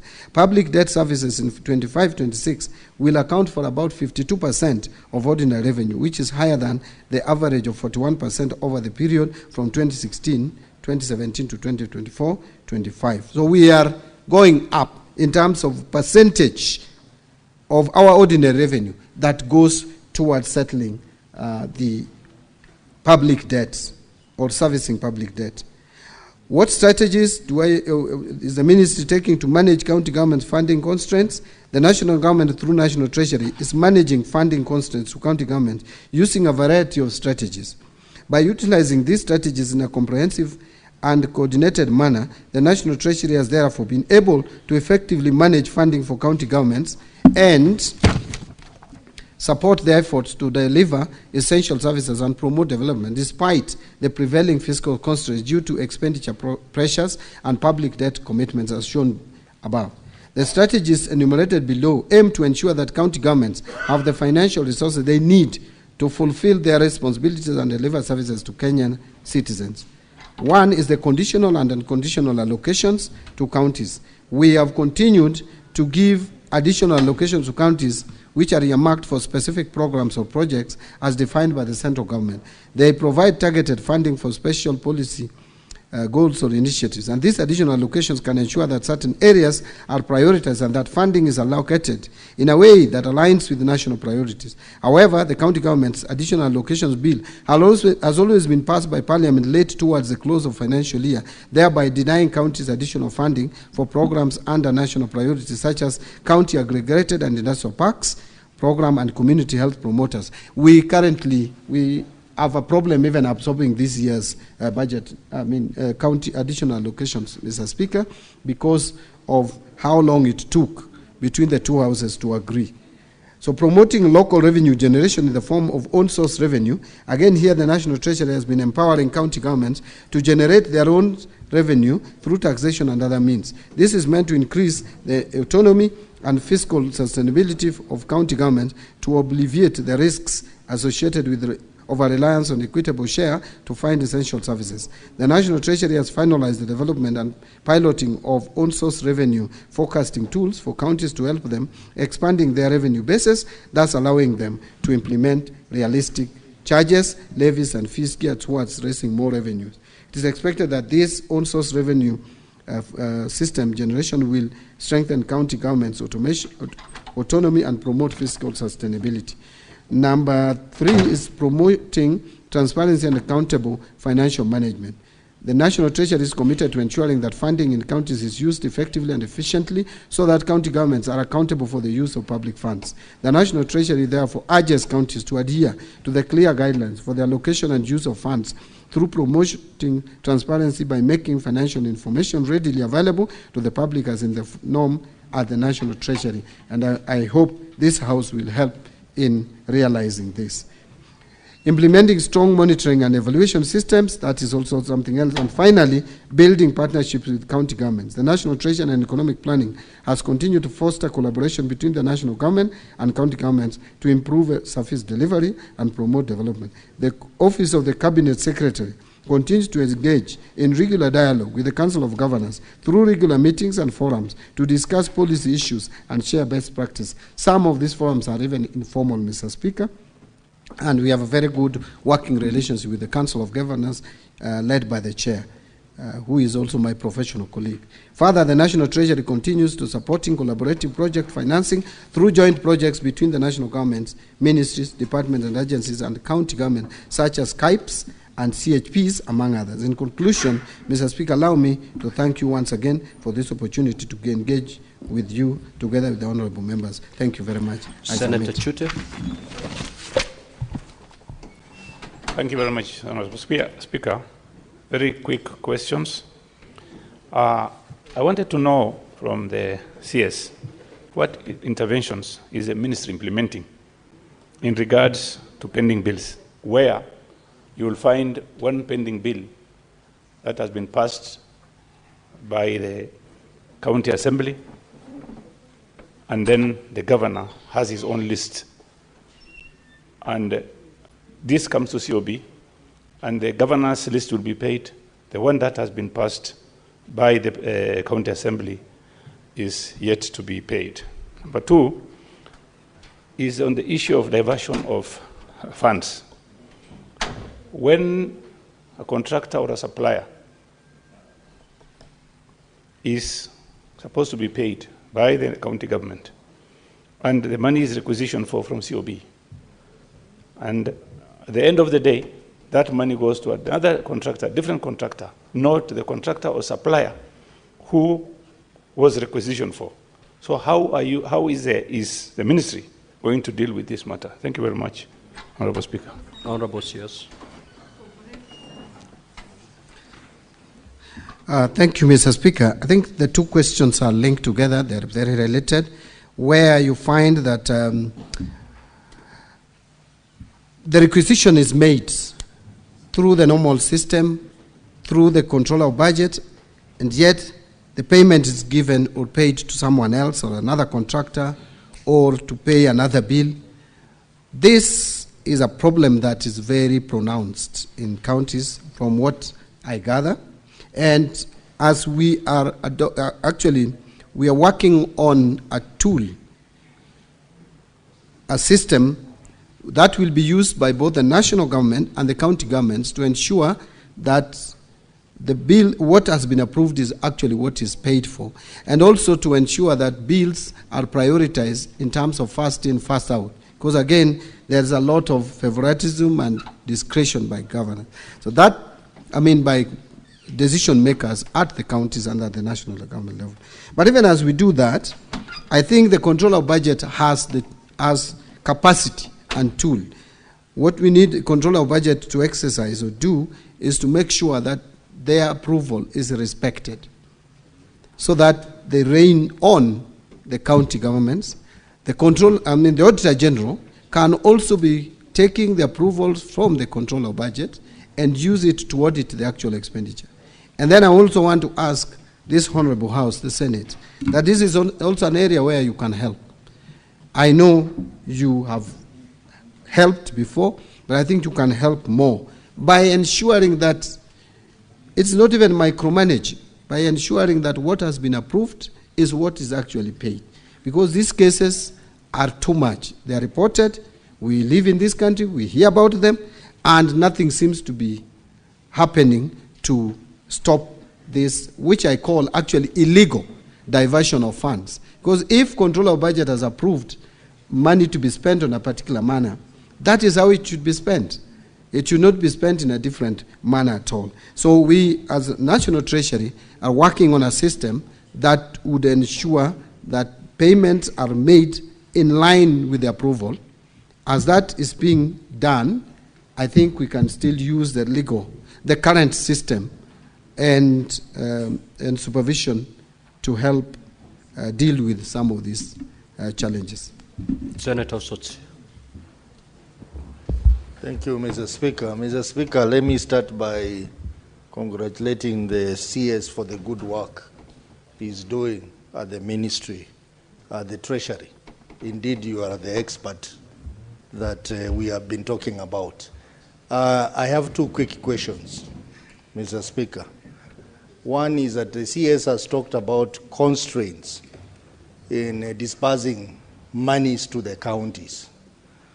And I would like to make reference to the disbursement schedule we passed last week to disburse money under additional allocation to the county. Maybe you can elaborate to this House what constraints you are facing.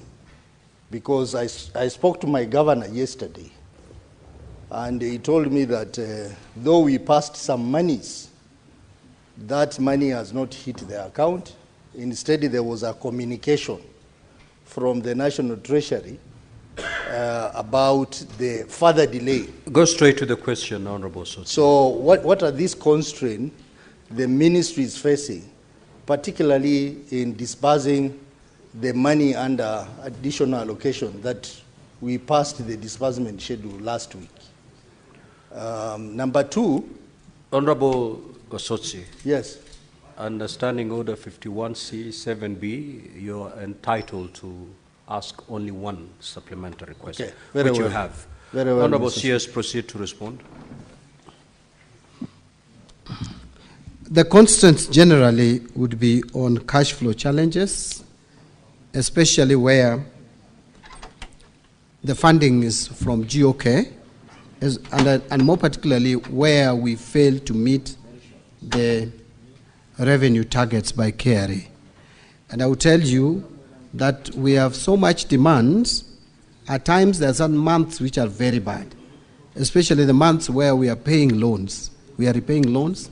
We usually have challenges in the month of January, February, very serious challenges in the month of May, and then July. Those are months where we repay the Chinese loan on SGR, and those are the same months like January where we pay capitation to schools, and the capitation to schools is at times almost 50 billion. And remember, every month we pay 80 billion salaries.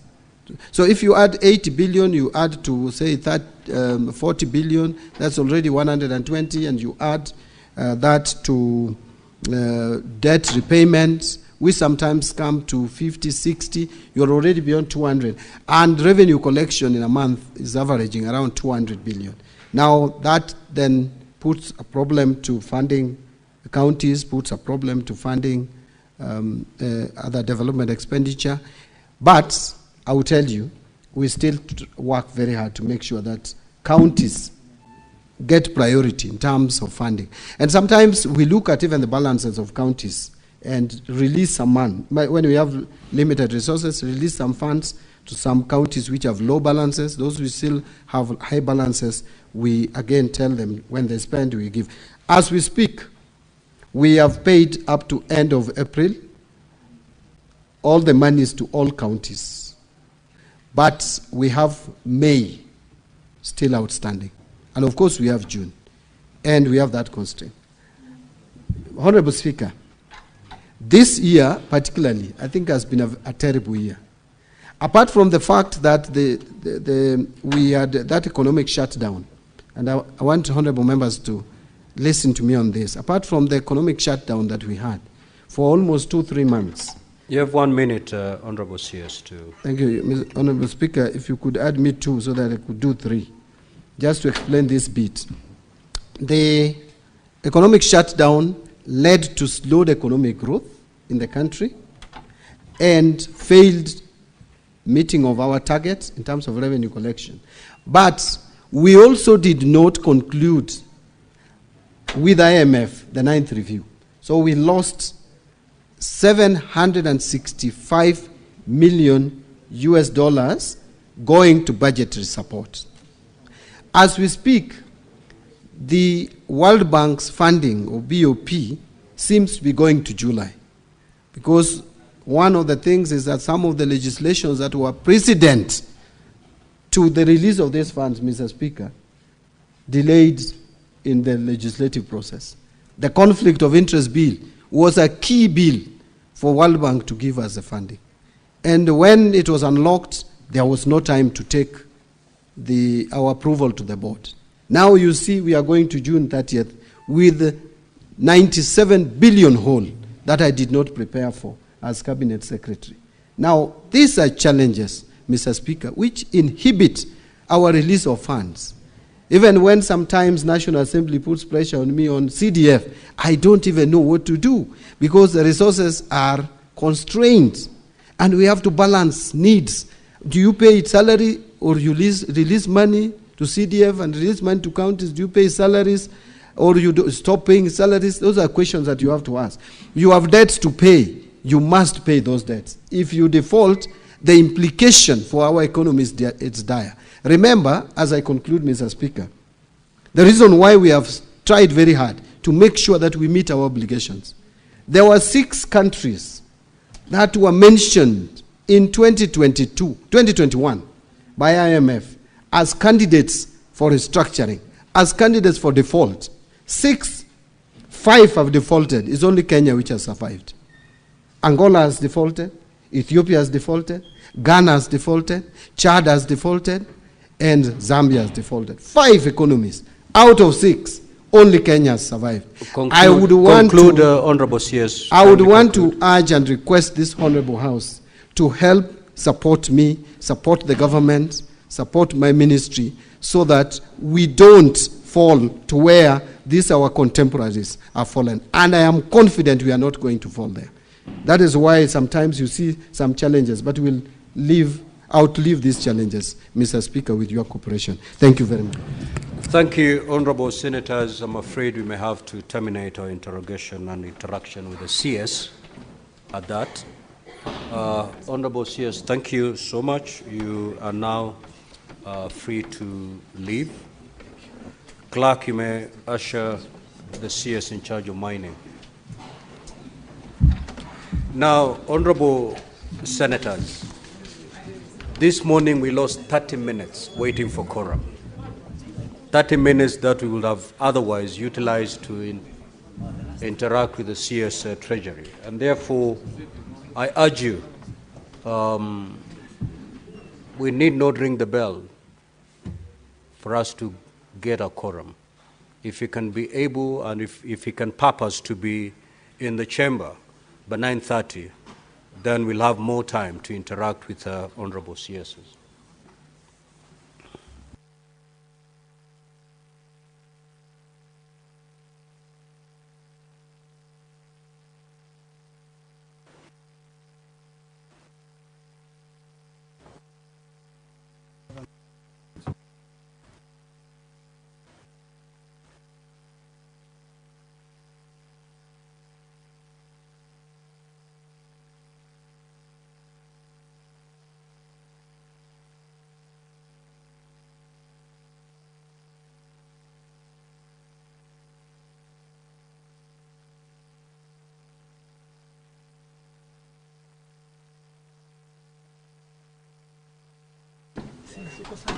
Niko vizuri.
Clerk, do we have the CS in charge of mining?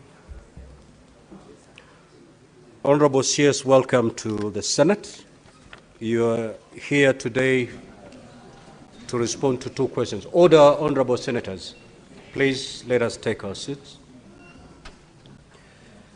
We will start with question number 031 by the Senator for Kisumu County, the Honorable Professor Tom Ojenda. You may now proceed to ask the question. Thank you, Mr. Speaker. Mr. Speaker, my question number 31 is in 4 parts. I have also received responses to the questions.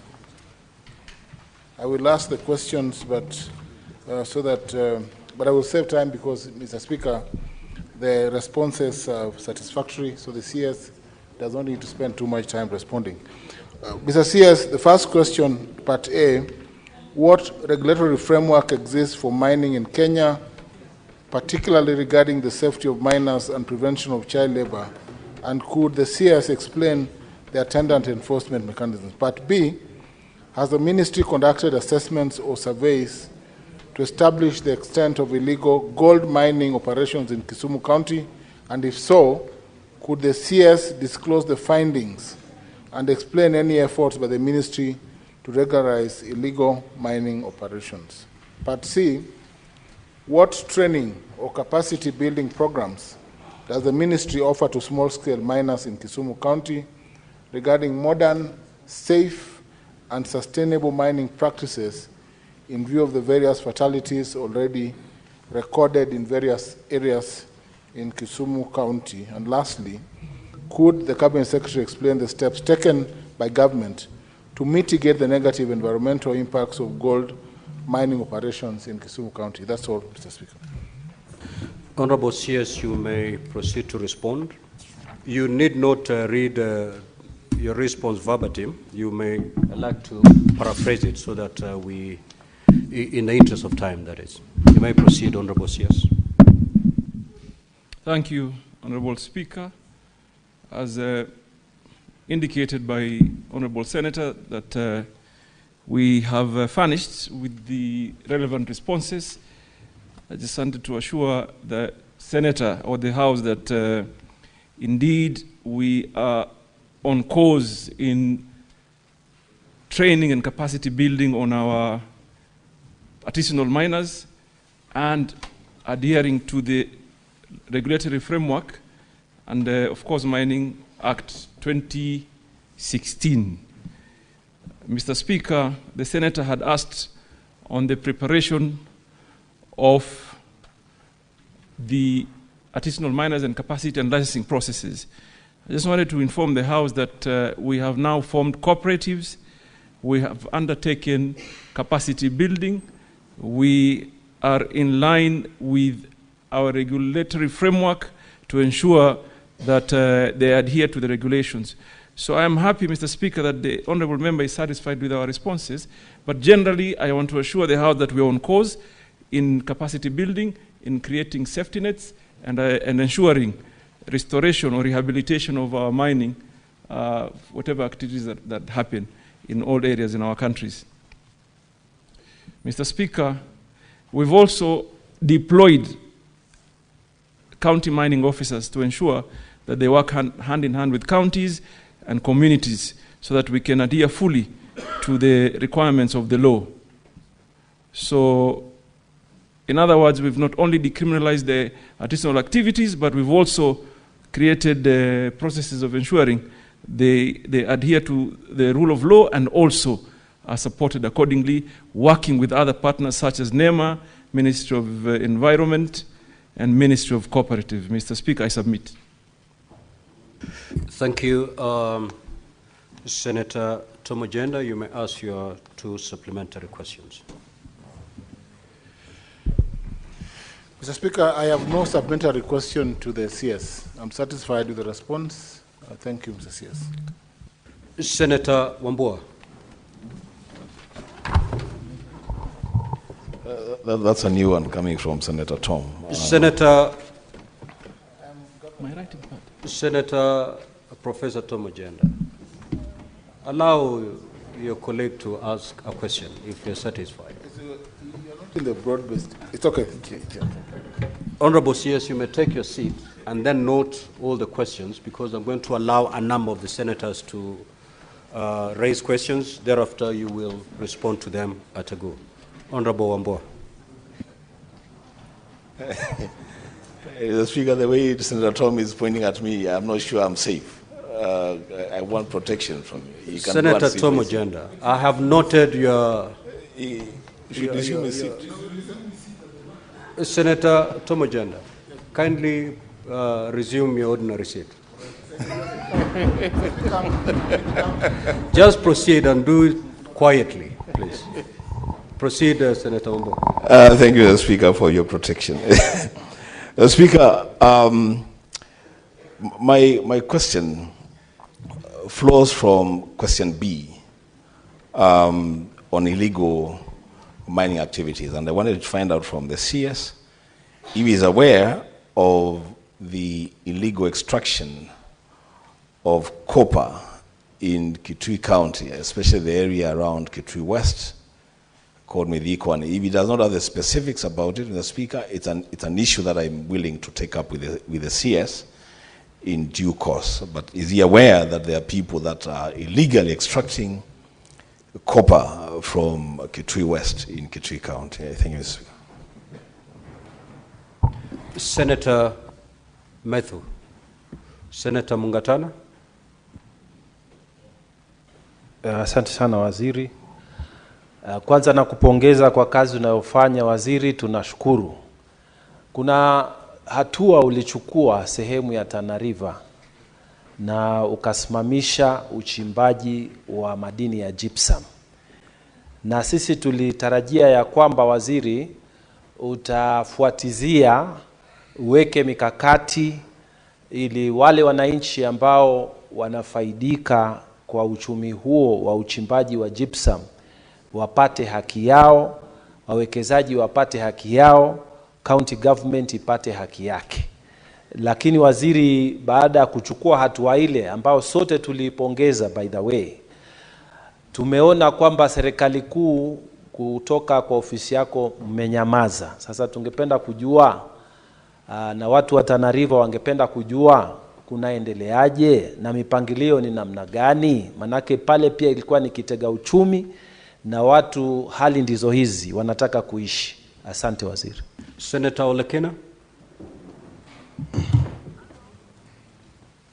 Thank you, Mr. Speaker. Mr. Speaker, my question to the Cabinet Secretary relates to mining royalties. Recently, Mr. Speaker, we had additional allocation of revenue, and some counties were allocated royalties, and I did not see any money being allocated to Narok County for additional allocation of revenue in terms of royalties. Yet Narok County has the majority of gold mining activities in the country. So my question to the Cabinet Secretary is that, does the Ministry of Treasury consult you to be able to give a list of the counties and how much has been collected in terms of royalties from the 47 counties, so that they make a decision on which counties to give money, or it doesn't? Thank you, Mr. Speaker. Senator Boy Isa Juma.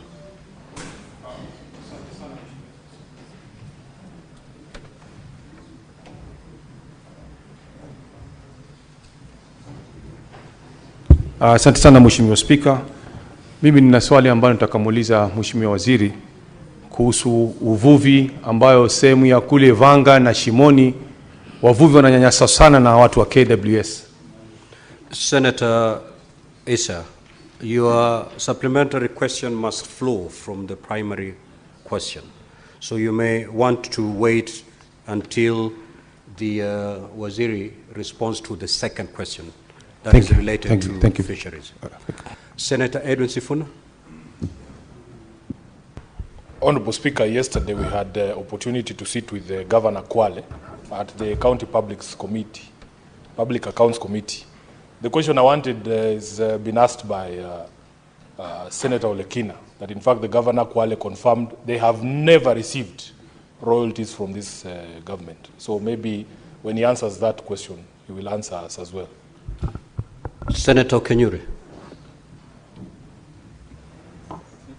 Thank you, Mr. Speaker. I would also wish to know from the Cabinet Secretary, in line with what Professor Tomo Jenda mentioned on capacity building, we have a soapstone mining activity which is more traditional, but I feel like the ministry is not giving it much attention like other mining, the other mining that happens in other counties, Mr. Speaker. So I would wish to know what other special consideration is being given to the soapstone covers and miners in that region, Mr. Speaker, because that's an area which as a country we can explore. Thank you. Senator Haji.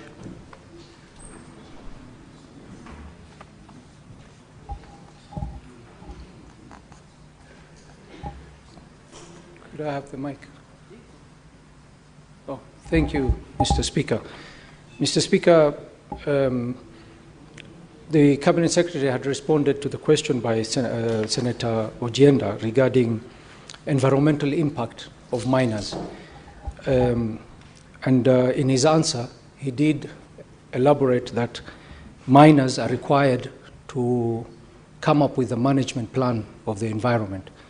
Could the Senator elucidate further in terms of how the ministry has taken action against miners who leave the environment in a very bad shape after they have conducted their business?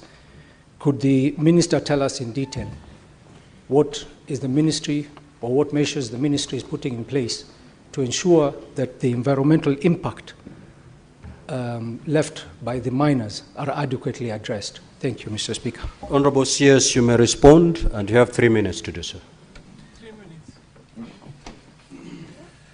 Mr. Speaker, if you'll allow me, I would like to start with the last question by Senator Haji, and I think it is an important one. One of the reasons as to why we've had to stop some mining operations, like the gypsum one, it is in the manner where the mining activities had been conducted earlier. Lands have been turned to barren land and abandoned quarries. And it is interesting because the pastoralist communities such as Garissa and Tana River and others suffer lots of losses because of losing livestock that fall into the pits. And that's one of the reasons that's why we have cancelled operations. What we are doing is to enforce. Initially, the ministry did not have an enforcement unit. We had a police unit, an AP unit, but now we have DCI unit that pursue those culprits that did that, and we're taking them through necessary action. So I want to assure you, Senator, there's some cause we are following. Senator Ekunyuri, you asked about soapstone. We treat all miners the same. Artisanal miners, a decision that was made is across all minerals. There's no specific treatment for specific mineral. So I just want to assure you, we have considered all minerals and all practices by artisanals. And all of them have been put in cooperatives and capacity build them so that they can be able to aggregate and access market easily. So even licensing, we use the same procedure, same protocols to ensure everybody gets licensed. Mr. Sifuna asked me about the royalties. I share your concerns, Senator. And I am already now negotiating with my committee of National Assembly to be able to undertake some reform, whereas when royalties are paid, they are disbursed to the rightful places on time, so that communities don't have to depend on Treasury.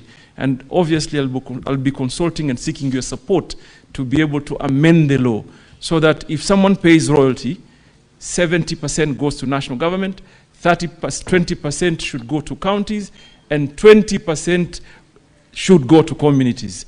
And CDAC, 1% gross, should directly go to the community. So this is a matter that requires reform in our law, and I'm already in discussion with the relevant committee at National Assembly, and I'll be looking forward to engaging you in Senate. Mr. Olekina, I'm not so sure whether you're right by saying Narok may be the biggest gold producer. We really don't have the data. But that said and done, you still deserve to be paid royalties on time. And Senator, I took the decision of terminating some of the licenses because of failure to comply with royalties payment. And I am glad that you worked with us in Narok and supported us. And now we're in the process of identifying good, reliable companies that will take the liabilities of the pre-reserve companies, pay the communities, fulfill the obligations, and be able to get a fresh license. So I also identify with your sentiments, and this is something that we're doing. Senator Makau, my brother, on Kitui mining, particularly on copper. Kitui is endowed with lots of resources, Senator, and copper is one of the most important critical mineral around the world today. And when we came in, we found that there was a lot of export of copper ore. We took a decision as a ministry.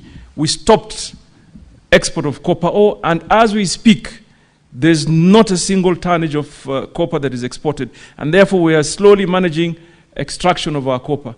What we are doing as a ministry today is to be able to consider the entire value chain, meaning if we have copper deposits in the country, we should be able to move it to copper concentrate and copper cathode to be able to achieve job creation and wealth creation. So, Senator, I assure you, the ones that had been mining earlier, we are pursuing them through our DCI unit. The ones that are doing today, we have now deployed districts mining officers to ensure there's no illegal activities, and we are working with the Ngaos in the districts so that we can be able to tame these mining illegal activities. The Senator for Tana River, Danson Mungatana, umeniuliza mambo ya gypsum, my brother, it is the same problem. Swala lilikuwa lile tu la uchimbaji mbaya wa madini. Na kampuni mingi ambao reapply haziwezi kuqualify kwa sababu waliwacha the mines walikuwa nazo mapema kwa hali ambayo haistahili. So for Tana River tumeshapeana leseni kama 4 hivi za gypsum baada ya ushauriano na the local leadership, mjumbe, MCAs na by extension the county. So kuna operations ambaye imeanza about 4 companies. Nataka kuhakikishia kwamba shida ya mining ilikuwa, hiyo pia inahusisha na Garissa. Watu walikuwa wanachimba gypsum kutumia a mining permit. Mining permit huzungumzi na jamii. You don't need community consent to get a mining permit. Sasa tumegraduate hiyo ikuwe a mining license, whereas communities ni lazima wahusishwe. So I want to assure you, Senator Mungatana, that we are on course in ensuring people adhere to the rule of law and participation of the community. I submit, Mr. Speaker. Thank you, Honorable CS. We'll now move to question number 047 by the Senator for Senator Miraj Abdullahi. You may proceed to ask your question.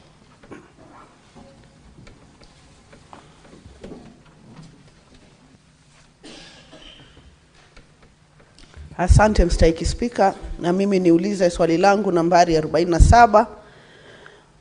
Wizara imeweka mikakati ipi kuhakikisha ya kwamba wavuvi nchini Kenya wamepata mafunzo ya kisasa ili kuongeza mapato yao? Swali la pili, je, waziri anaweza kutoa maelezo kuhusiana na matumizi ya shilingi bilioni 1 zilizotolewa na idara ya masuala ya kimataifa ya serikali ya Canada, Global Affairs Canada, kufadhili mradi wa wanawake wanaoshiriki katika biashara za baharini maarufu kama Investing in Women in the Blue Economy in Kenya IWBEC project, na kuweka wazi majina ya kampuni na vikundi vilivyofaidika, kaunti wanazotoka, waliofaidika, fedha walizopokea na lini walipokea fedha hizo?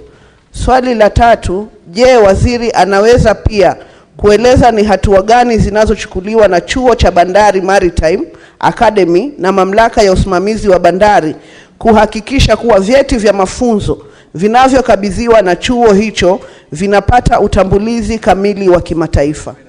Asante. Honorable CS, you may respond. Now, Honorable Senators, we have 15 minutes to give to this question. And therefore, Honorable CS, just like you did to the first question, paraphrase your response so that we allow as many senators as we can to ask some supplementary questions. Asante Mheshimiwa Spika. Wizara kupitia idara ya jimbo la uchumi wa buluu na uvuvi imeshiriki kikamilifu kutoa mafunzo kwa wafanyikazi wa samaki katika uvuvi wa bahari kuu kwa ajili ya kuzalisha ajira. Wizara vile vile imetoa uwezo wa kupatia bidhaa za uvuvi kama maboti na ujenzi wa bandari ndogo za uvuvi na kuweza kupatia bidhaa zinazostahili kuboresha biashara ya uvuvi katika maeneo ya jimbo la Pwani na katika maeneo ya jimbo ya Lake Victoria na Lake Turkana, na tukiendelea kuongezesha mbele. Swali la pili Mheshimiwa Spika ni kuhusu fedha za kuempower kina mama kupitia shirika la NGO kutoka nchi ya Canada. Mheshimiwa Spika, ripoti ambaye niko nayo ni kwamba shirika hili lilijituma likatafuta senti kutoka serikali ama wafadhili wa Canada takriban bilioni 1. Baada ya kutafuta hiyo wakaanza kupeana grants ama msaada kwa vikundi vya kina mama viliomo katika jimbo la Lake Victoria na jimbo la Pwani. Na habari ambaye wizara iko nayo ni kwamba walifanya vetting, wakatambua wale the beneficiaries na wakapeana paka sasa takriban milioni 403 million shillings kwa vikundi tofauti vikiwemo vikundi vya Mombasa, vikundi vya Kwale, Kilifi, Lamu, Busia, Siaya, Kisumu, Homa Bay na Migori. Kile kitu ambacho ningependa kuambia nyumba hii Mheshimiwa Spika ni kwamba NGO inapofanya kazi haihusishi sana vyombo vya serikali. So hatujaweza kupata the detailed expenditure ama ile pesa vile zitumika kikamilifu kwa wanawake ambao walisaidiwa na msaada huu. Lakini na maybe ni kualika tu Senate maybe to engage the NGO directly to maybe they'll open up more, but kwa sasa walitupatia habari ambazo tulizonazo kwamba wametumia pesa kiasi hii na vikundi kiasi namna hii vya Mombasa na vya Lake Victoria na Kilifi na wengineo. Swali la tatu ni kuhusu Bandari Maritime Academy, vipi vinavyofanya mafunzo na recognition issues. Nataka kuambia Mr. Speaker kwamba Bandari Maritime Academy imekuwa whitelisted na IMO. which is a very good step forward kuanzia. Nchi yetu ambayo inahitaji kufanya sahihi ni ku negotiate na nchi zingine for recognition of our COCs or certificate of competencies. Nataka kuambia Mr. Speaker kwamba tumesha negotiate na nchi mingi tu. Kwa sasa tumesign na nchi 4, lakini hivi majuzi nilikuwa Denmark kushirikiana na my counterpart kule kusign. Tuna negotiate now na EU na the Americas largely, so that we sign a memorandum of understanding katika recognition ya our learning institutions. But kitu cha muhimu ni kwamba we are whitelisted by IMO, so we are on the positive space. I submit. Senator Miraj.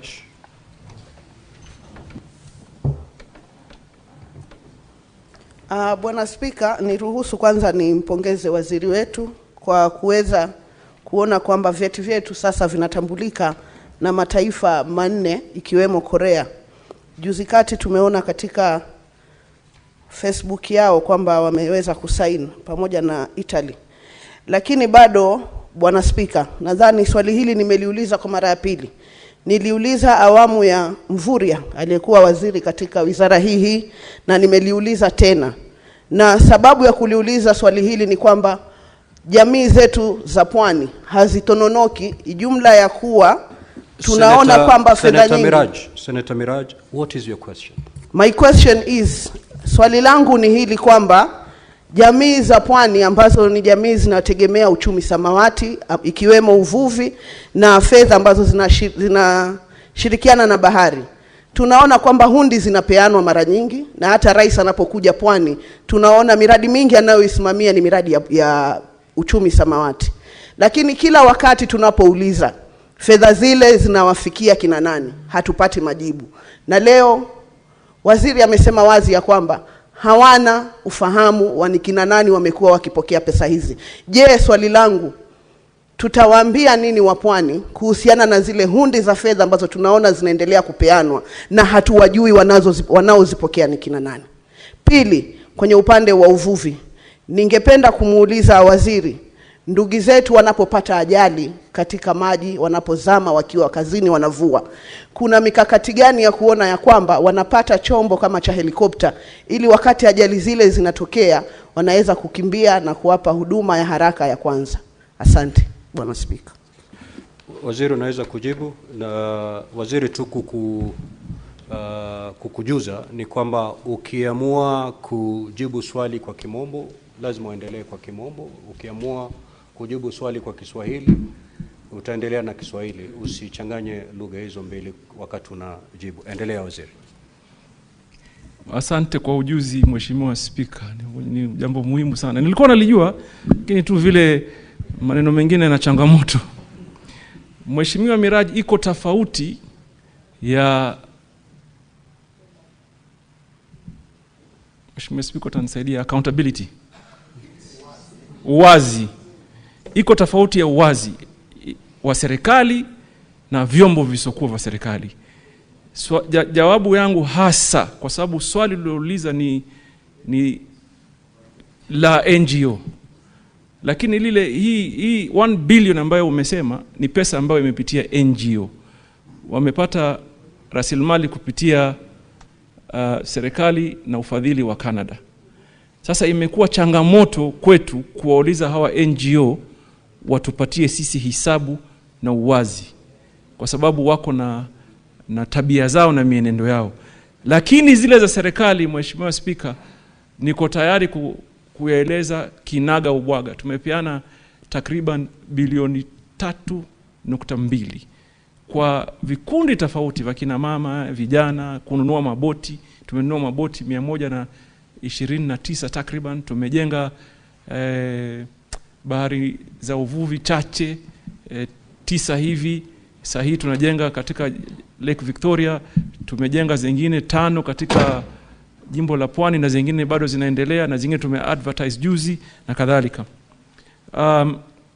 Kwa jambo la ajali, Mheshimiwa Senator, nataka nikwambie hata mimi wale watu ambao unaita watu wako ni watu wetu sisi wote. Kwa sasa hivi ukienda Lamu, ukienda Mombasa, ukienda Kilifi, ukienda Kwale, utakuta tumewapatia boti la kuokoa watu la wepesi lenye kasi ya kisasa. Lakini nakubaliana na wewe katika mipango ya siku za usoni kwamba tunataka kuekeza katika teknolojia mpya ya kutumia drones na kutumia, Mheshimiwa Spika waweza kusaidia drones, lakini drones na kutumania helikopta, ndege ya helikopta. Hiyo iko katika mipango. Hiyo ni katika mipango kabambe ambayo tumeweka, na tukitathmini kwa kina tunakuta kwamba hiyo ndiyo njia mwafaka ya kufuata. Na submit. Senator Shakila Abdallah. Asante Mheshimiwa Spika. Kwanza nampongeza Mheshimiwa Waziri kwa kazi anayoifanya mzuri. Swali langu kwa waziri ni kuhusiana na mambo ya uvuvi haramu. Kuna uvuvi haramu unaoendelea kwenye bahari zetu na unaharibu mazingira, na sijui kama wizara ina mipango gani ya kuzuia uvuvi haramu unaoendelea. Na nikitoa mfano kama Lamu, kuna wavuvi wanatoka sehemu za Pemba wanaokuja kuvua kwa magesi na mashini, na wanaharibu kabisa zile habitat za nyumba za uvuvi, hususan uvuvi wa malobster, makamba na kadhalika. Kwa hivyo tunataka kujua waziri, kuna mpango gani ambao umeweka wa kuzuia huo uvuvi haramu na kuweka inaitwaje kuhakikisha watu wanafanya patrol katika bahari kushika wale wavuvi ambao wanafanya uvuvi haramu. Asante Mheshimiwa Senator John Yutu. Asante Bwana Spika, swali langu kwa waziri, nikubalie nitumie Kiswahili manake kimenoga leo. Swali langu kwa waziri ni je, kwa sababu ufugaji wa samaki ni kitega uchumi kizuri sana, je, wizara imeweka mikakati gani kuona kwamba ufugaji wa samaki na uvuvi haufanyiki tu mahali tulipo na maziwa ama bahari, na kwamba tunawafuga samaki pia katika maeneo hata ya huku bara, labda kwa kutengeneza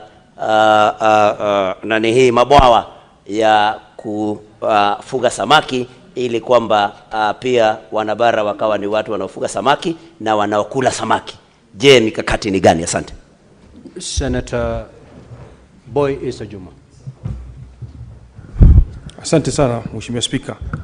Kwanza napenda kumpongeza Mheshimiwa Waziri hivi juzi kule Migori kuhusu habari ya mambo ya uvuvi na hivyo soko mpya zilizojengwa.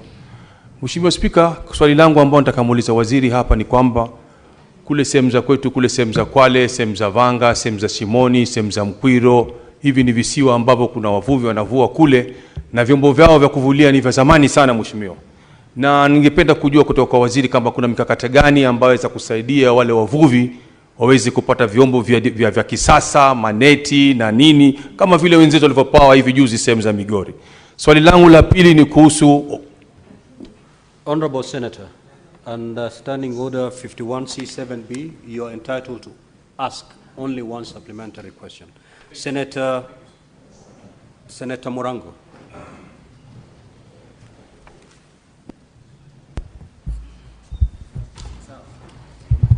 Asante sana Mstahiki Spika.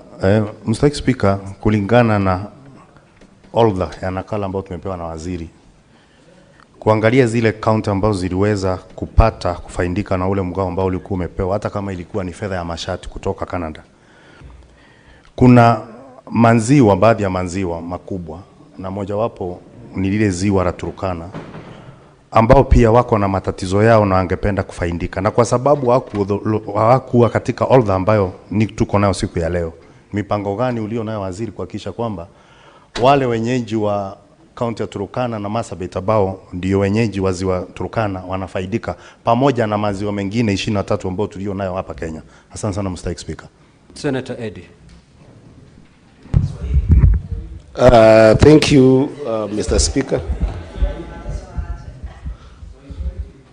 Proceed, we're short of time. Proceed, Senator Eddie. Mr. Speaker, in the language you're comfortable with. Proceed. I'm not sure whether Senator Newt has just become proceed to ask the question, Honorable Senator. Thank you, Mr. Speaker, and I want to thank the CS for great work that he did in the last 1 week in the counties that comprise the blue economy of Nyanza. And while I know that this question was addressed in journalistic conversation and rally conversations, apart from the good thing that he's doing there, I wanted to ask the CS, is there a budget and a strategy for to make sure that there is proper equipment on the issue that Senator Miraj asked about accidents that we are seeing across the country in these lakes and as well as the oceans, where fishermen don't have proper equipment to take care of themselves? Because, Mr. Speaker, it's not just proper to help them when they have capsized, but we preventing. The question has been registered. Thank Senator you. Chute. Thank you, Mr. Speaker. Asante sana Mheshimiwa Spika. Watu wamepongeza waziri sana, lakini niko na shida kwa sababu mambo zote waziri ameongea ni kuhusu mahali pengine. Ile Turkana imesahaulika. Nataka kuuliza waziri, tuko na rasilimali Marsabit County, tuko na dhahabu ambaye inatoka Moyale, tuko na ziwa ya Turkana ambaye tunapeleka samaki kule Kongo. Ningetaka kuuliza waziri, atasaidia sisi namna gani kuhusu ziwa Lake Victoria, watu wetu wapate usaidizi ambaye wataweza kutoa samaki kwa njia ya haraka. Na watu ya Moyale pia wanalia, gold deposit yao iko huko. Kampuni imetoka hapa, kampuni imeenda kuchukua ardhi ya watu ya Moyale. Anachukua hatua gani kuhakikisha hiyo kampuni license imekuwa cancelled, waende mahali pengine watafute mahali ya kumine gold? Asante sana, Honorable Speaker. Senator Tabitha Mutindo. Asante mstahiki Spika. Ningependa pia mimi kumpongeza waziri wetu, tumeona akichapa kazi. Na swali langu ni rahisi, mstahiki Spika. Ningetaka kujua dhamana ya madini katika kaunti za mashariki, haswa kule ambapo nimetoka, na pia mipangilio ambayo Wizara ya Madini inayo kuwezesha haya madini na dhamana ya madini katika kaunti ya mashariki kuweza kunoga na kuweza kupanuka. Asante mstahiki Spika. Senator Morgo.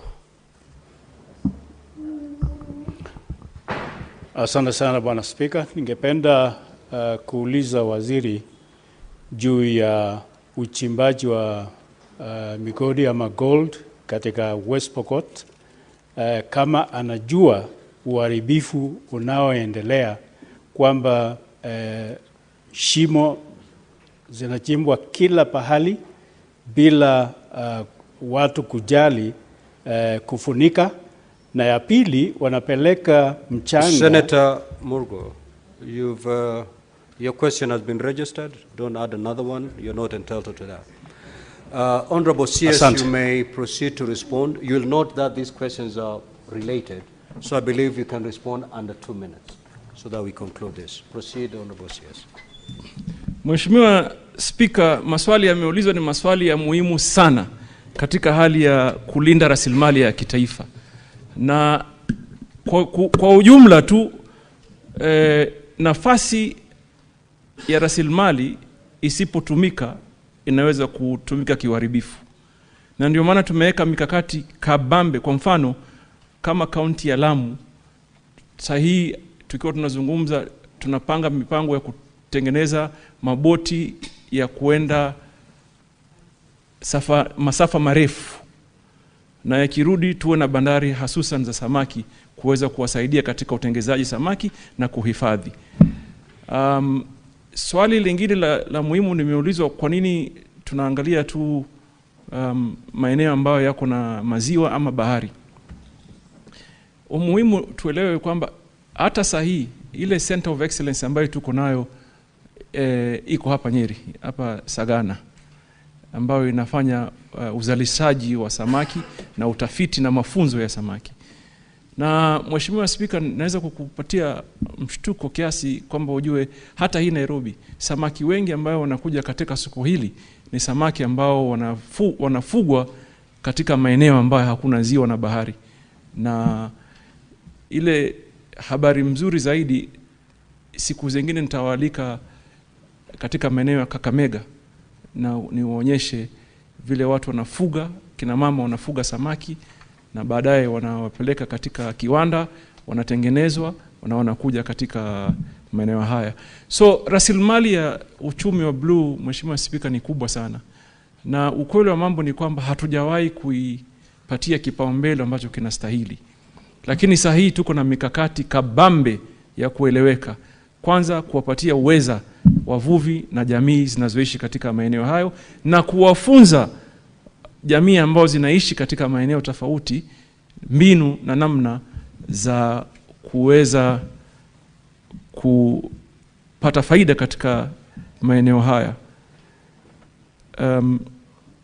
Mheshimiwa Spika, hayo ndio yale maswali uliuliza Kiswahili. Sasa ingine ni Eddie had asked a question on budget and strategy and equipping, particularly in the area of Lake Victoria in matters rescuing and searching. I want to assure you that our ministry has a budget. We have a contractor on site. We're building the first state-of-the-art search and rescue center in Kisumu, and we are going to equip it with equipment that will fit into the demands of the moment. So I realize, and I have had a conversation with a lot of critical players in the industry, and the number of our fisher folk that we lose every year is shocking and unbelievable. And we cannot attempt to deploy the same strategy and achieve different results. So you are right on developing a strategy that works, what would work today. So air rescue is critical. I had already directed, and the President is in concurrence with our plan, that we must deploy air rescue in the Lake Victoria and in the coastal region of our Indian Ocean. Mr. Speaker, we have a responsibility of ensuring we secure our valuable resources as a country. Blue economy is one, and mineral is the other.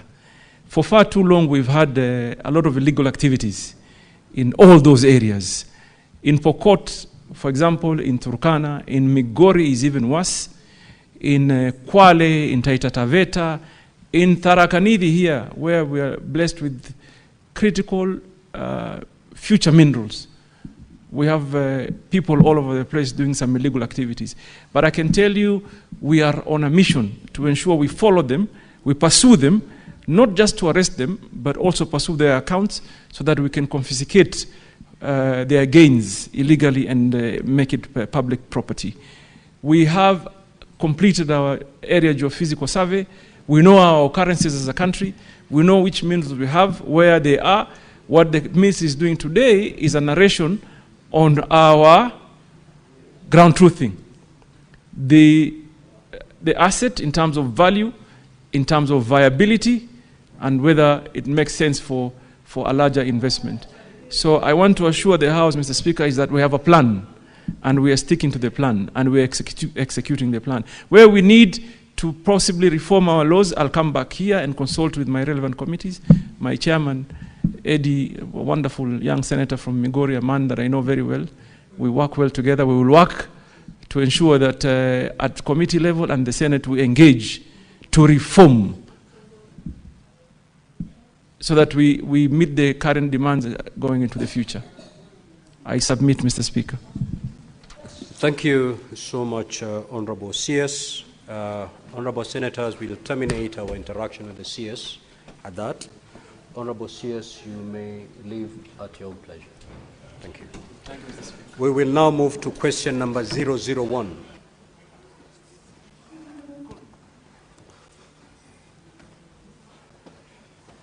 Clerk, kindly usher in the Honorable CS.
Clerk, can you confirm that CS Energy is present? Thank you. We will now proceed with question number 001 by the Senator for Marsabit County, the Honorable Mohammed Chute. Honorable Senator, you may proceed to ask the question. Thank you very much, Honorable Speaker. My question is question 001. If you'll allow me, I start with question A. Could the Cabinet Secretary explain why Tari Adi, Dub Gindole, Dogogicha, Isako Muro, Ol Gabraskim, Saleswa Rio, Konso Banchale, and other villages in Marsabit County remain without electricity connection, despite the installation of electricity transformers in those villages? Question B, what steps has the government taken on operationalization of all electricity transformers installed across Marsabit County?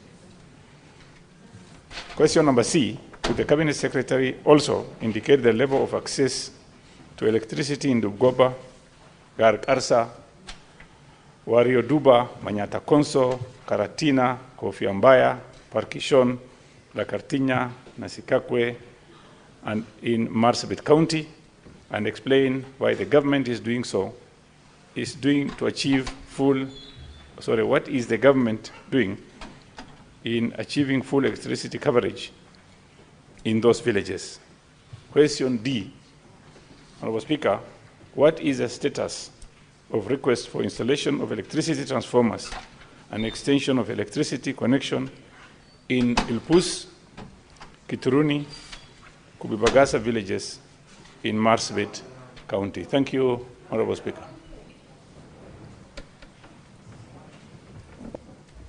Welcome, Cabinet Secretary, and please you can proceed and answer. Thank you, the Honorable Speaker. First, for your indulgence, I was supposed to have been here first thing in the morning, but I did agree with my colleague, CS John Mbadi, that we swap the times because he had some other engagement elsewhere.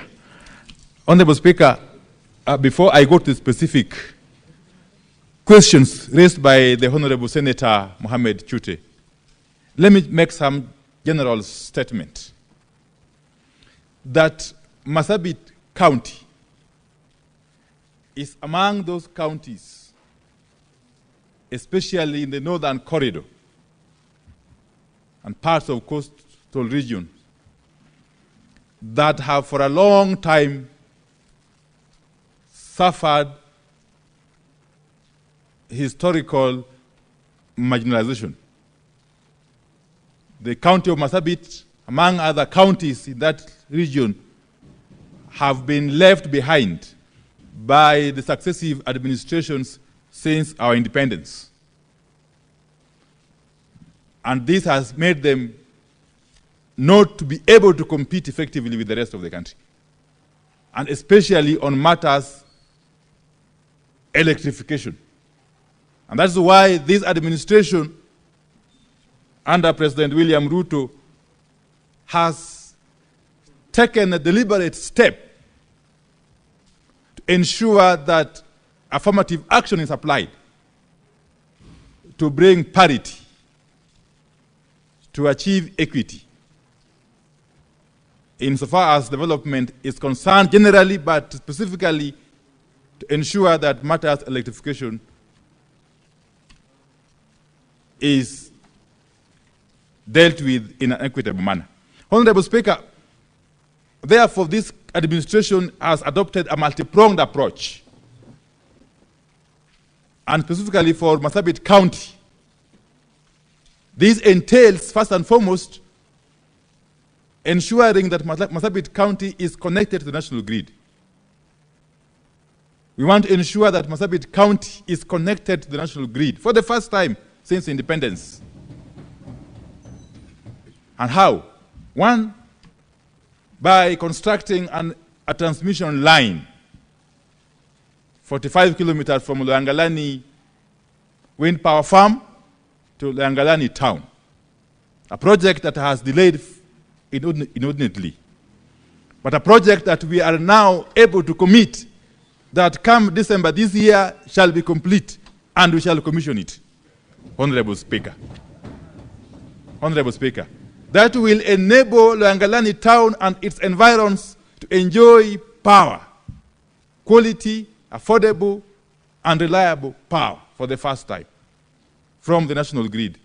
Honorable Speaker, it is not conceivable that power can flow all the way from Loyangalani wind farm, all the way from Loyangalani to Suswa, here in Narok, bypassing the entire swath of Marsabit land. It's not conceivable. And that is what we want to correct under this administration, Honorable Speaker. Honorable Speaker, secondly, we want to unlock the very, very important transmission line project that runs all the way from Loyangalani to Marsabit and equally from Isiolo to Marsabit. By doing so, we shall actually make it possible for power from the national grid to extend to most parts of Marsabit County.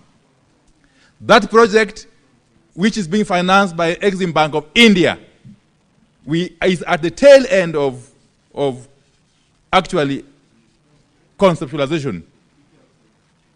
What has delayed it a bit is just the matter of the scoping, which had to happen. And we are more than convinced, because as we speak, Exim Bank is going through the paperwork. And we are more than convinced that before the end of this year, we shall do a groundbreaking. That is another commitment I want to make to not only Senator Mohammed Chute and not only the people of Marsabit County, but to the people of the Great Republic of Kenya. Honorable Speaker.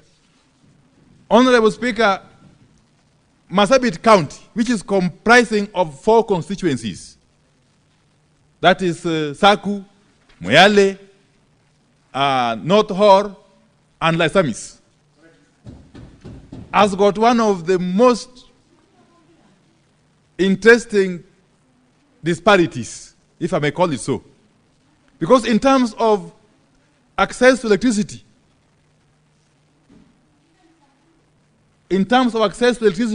Saku, because of its sheer size, it's the smallest of the constituencies, is seen to be having a high access, about 60-something%.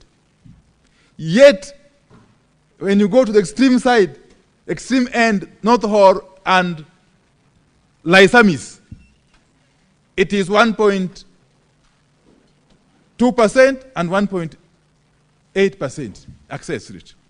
That is serious, massive disparity that this administration has made deliberate plans to address through the efforts we have put in place. Honorable Speaker, Marsabit County has been deliberately placed among the 14 counties that are benefiting from the Kenya Off-Grid Solar Access Program or project, the COSAP. And Marsabit County alone has benefited or is benefiting from about 1 billion shilling worth of those projects. About 10 mini-grids covering across the width and breadth of the county. Okay? And some 6 or so boreholes. Honorable Speaker. So allow me, therefore, and I've already spoken to my good friend, the Honorable Senator, Mohammed Chute, that I will be engaging him further, offline, over and above this formal presentation. I will be engaging him further, together with other leaders from the county, to ensure that we fast track these projects. That is one of the commitments that I have to make before this honorable House. So therefore, Honorable Speaker, allow me, and I don't want to actually belabor the point, because I have already submitted the answers. On question number 1, which is question 60 what? In the order paper. Okay. That's fine. I'll just proceed. In terms of reasons why those areas that have been listed, okay, remain without electricity connection, despite the installation of electricity transformers in the said villages. Honorable Speaker, REREC, which is our implementing agency, has mapped out and undertaken preliminary works, that is survey and design, of a number of the areas for the implementation in the current financial year, and others for consideration in the next financial year, of course, subject to budgetary provisions. And details of the actual status of the areas are shown in the table 1 in my response. I don't want to belabor that. Honorable Speaker, part 2, the steps the government is taking to operationalize all the electricity transformers installed across Marsabit County. I want to say that a total of 8 schemes are in different stages of metering in the county. And upon completion, approximately 800 customers will be onboarded. And all the associated transformers will be commissioned in order to realize the benefits anticipated by the government of Kenya. In addition, some parts of Marsabit County have witnessed insecurity cases, which has caused movement of people and hence leaving the already installed transformers fairly idle. The government is engaging various stakeholders to foster peace and restore normalcy.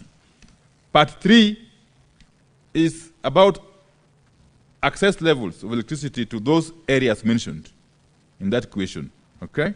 And what the government is doing to achieve full electricity coverage in those villages. Again, in line with what I've said in my opening remarks, Honorable Speaker, the status of electrification and electricity access in the above villages is as shown in table 2 of my response, Honorable Speaker. The identification, scoping, and electrification of unelectrified areas is an ongoing activity until universal electricity access is achieved. We don't want a situation where we talk about universal access by 2028 or 2030, Honorable Speaker. And yet, many parts of the country, especially from northern Kenya, are left far behind. So that is what we want to correct.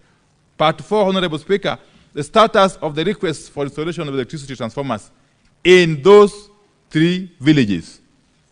Honorable Speaker, the status of electrification in the above villages is as shown in table 3 of my report, Honorable Speaker.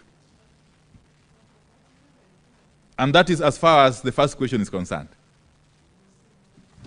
Thank you very much, Cabinet Secretary.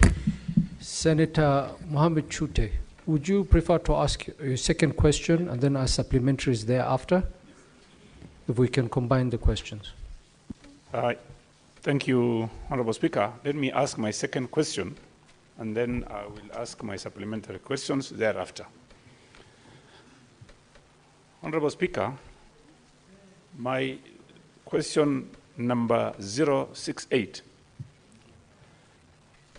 A, why has the last mile connectivity program not been implemented in the entire Marsabit County, despite similar programs being successfully rolled out in most parts of this country? Question B, what steps has the government taken to ensure Loyangalani, Kargi, Kor, Forole, and all other areas in Marsabit County without electricity are connected? C, could the Cabinet Secretary provide details on funds allocated for last mile connectivity projects so far in Marsabit County, the contractors involved, and the project timeline for their completion? Thank you, Honorable Speaker. Cabinet Secretary. Thank you very much, Honorable Speaker. Before I respond, let me just make a clarification. I did mention about the transmission line project from Loyangalani to Marsabit and Isiolo Marsabit. It is being financed by the Exim Bank of China, not India. And the company which is contracted is the China Water and Engineering Company. Thank you.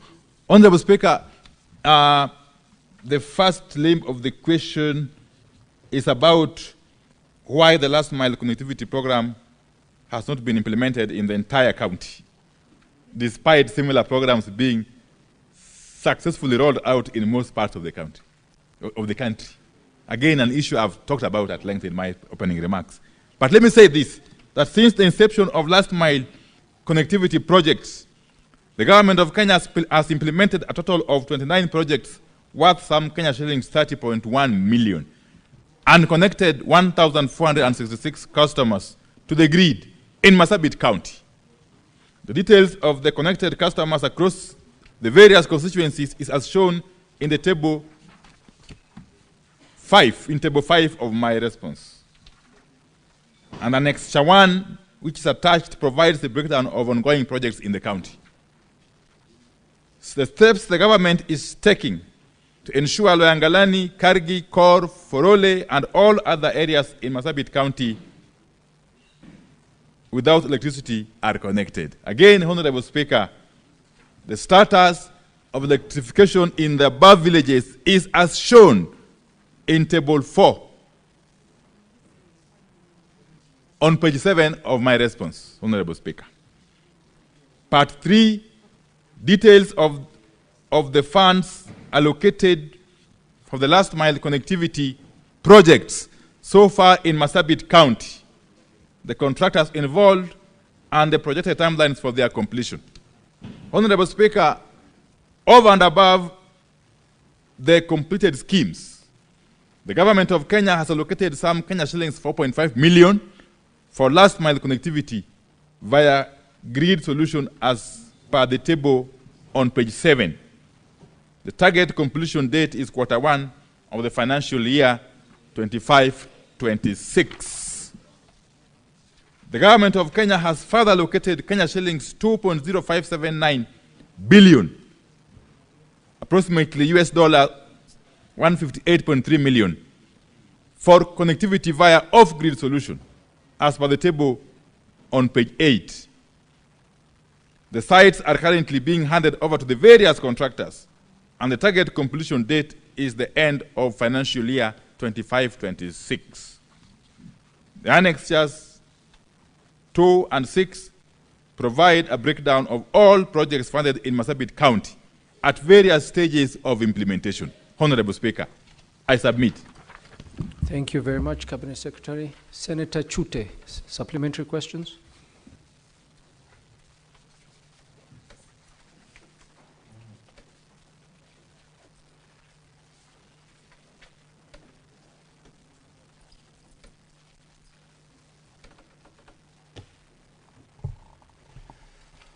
Honorable Speaker, I'm really impressed by the CS, and I don't have any further supplementary question. I will follow whatever questions I'm going to have. I'll be having a meeting with him, maybe on Tuesday, and thank you very much, Bwana CS. I really appreciate what you've done. You've done a very good job. Thank you. Thank you, Senator. Senator Eddie Okech. Mr. Speaker, just to steal 30 seconds from Senator Chute, that today it was the experts who are coming in the House, and you've seen that in all instances, experts have answered their questions very well to the extent that there is no supplementary questions. But that said, Mr. Speaker, I wanted to ask the CS for energy on its last mile connectivity project. Is there a proper strategy that integrates the prioritization of projects with areas that are facing serious insecurity and they are remote areas that then needs a bit of lightening to be a bit of lighting those villages and homes to be able to deal with the insecurity? In particular, Mr. Speaker, for Migori County, if you look at an area like Gwitembe, where we have got in Kuria, Mr. Speaker, there is no proper electricity in those areas. If you look at a place called Apida in Migori town, a place called Mabera in Suna East, Mr. Speaker, as well as a few pocket of areas that I would be very keen on, like Wangirabosa, as well as places in Kokelo, in central Kanyamkago, and lastly in Rongo and Awendo areas. There are places that have got serious pocket of insecurity that I wish that the CS gives us an idea of prioritizing those areas in terms of giving them electricity so that they can be able to improve security in those areas. I thank you, Mr. Speaker. Senator James Kamau Murango. Asante sana Mr. Speaker. Swali langu ambao litaenda kwa waziri ni moja tu, kwa sababu kama eneo la Gichogo katika Kirinyaga unapata ya kwamba kuna nguzo ziliwekwa miaka 3-4 za stima ambayo haijawahi kamilishwa, kama ile inaitwa Getemani na maeneo mengine katika eneo la Kirinyaga. Sasa nilikuwa nauliza waziri kama hako na mipango ambayo imenakiliwa ya kufanya kuhakikisha kwamba stima zinafika kwa wale ambao wanahitaji stima katika maeneo bunge yote, na kama iko tunafaa tufuatiliza wapi? Kwa sababu Mr. Speaker, kama mimi seneta wa Kirinyaga, mimi mwenyewe nililipia transformer miaka 3 iliyoisha. Miaka 3. Maafisa wenye wanafaa kupigiwa simu na kuchukua ili tuweze kufuatilia, wachukuangi simu zetu. Sasa kama mimi mwenyewe nahangaika kupata stima, swali ni mwananchi wa kawaida atawezaje kupata stima? Hiyo ndio swali langu Mr. Speaker. Senator Senior Counsel Mugeni. Thank you, Waziri. I wanted to ride on the question by Senator Chute and ask a supplementary question to Waziri. I begin by thanking you. Last time you came to Nyamira, you visited 2 constituencies, West Mogrango and Kitutu. I just wanted to know from the Minister, from the CS, whether he has plans to come and finalize the connectivity for Borabu constituency. And the request that was made for an upgrade of phase 1 to phase 3 of Tinderedi region, so that business people are able to have connectivity to their machines and really spur the growth of the economy. Could the CS kindly tell us what plans he has for that particular constituency and that upgrade to phase 3? Thank you. Thank you, Senator. Senator Joe Nyutu.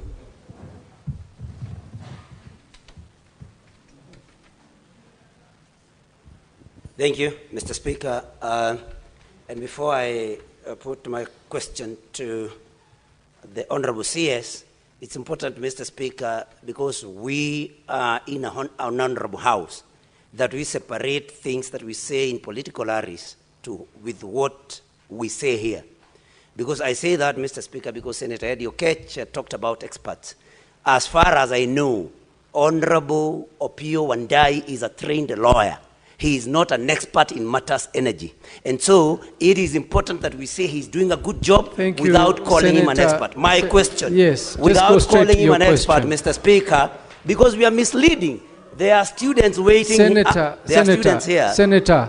Yes, Mr. Speaker. Senator, I gave you an opportunity to ask Fine, let me ask my question. So please just ask the question. I was just setting the ground. So, Mr. Speaker, my question to the Honorable CS is, and I am very impressed, by the way, by the... Mr. Speaker, can I be heard in silence? Senator I'm very impressed. Senator Eddie, what is your point of order? Mr. Speaker, I'm standing on 105 in terms of the misrepresentation of facts, Mr. Speaker. Mr. Speaker, unless John Nyutu has got law degree that the CS for energy got without my knowledge, I would want him to go and learn about his CSS, to understand their background, to understand why we call them experts, to understand their experiences coming into the position that they are, Mr. Speaker.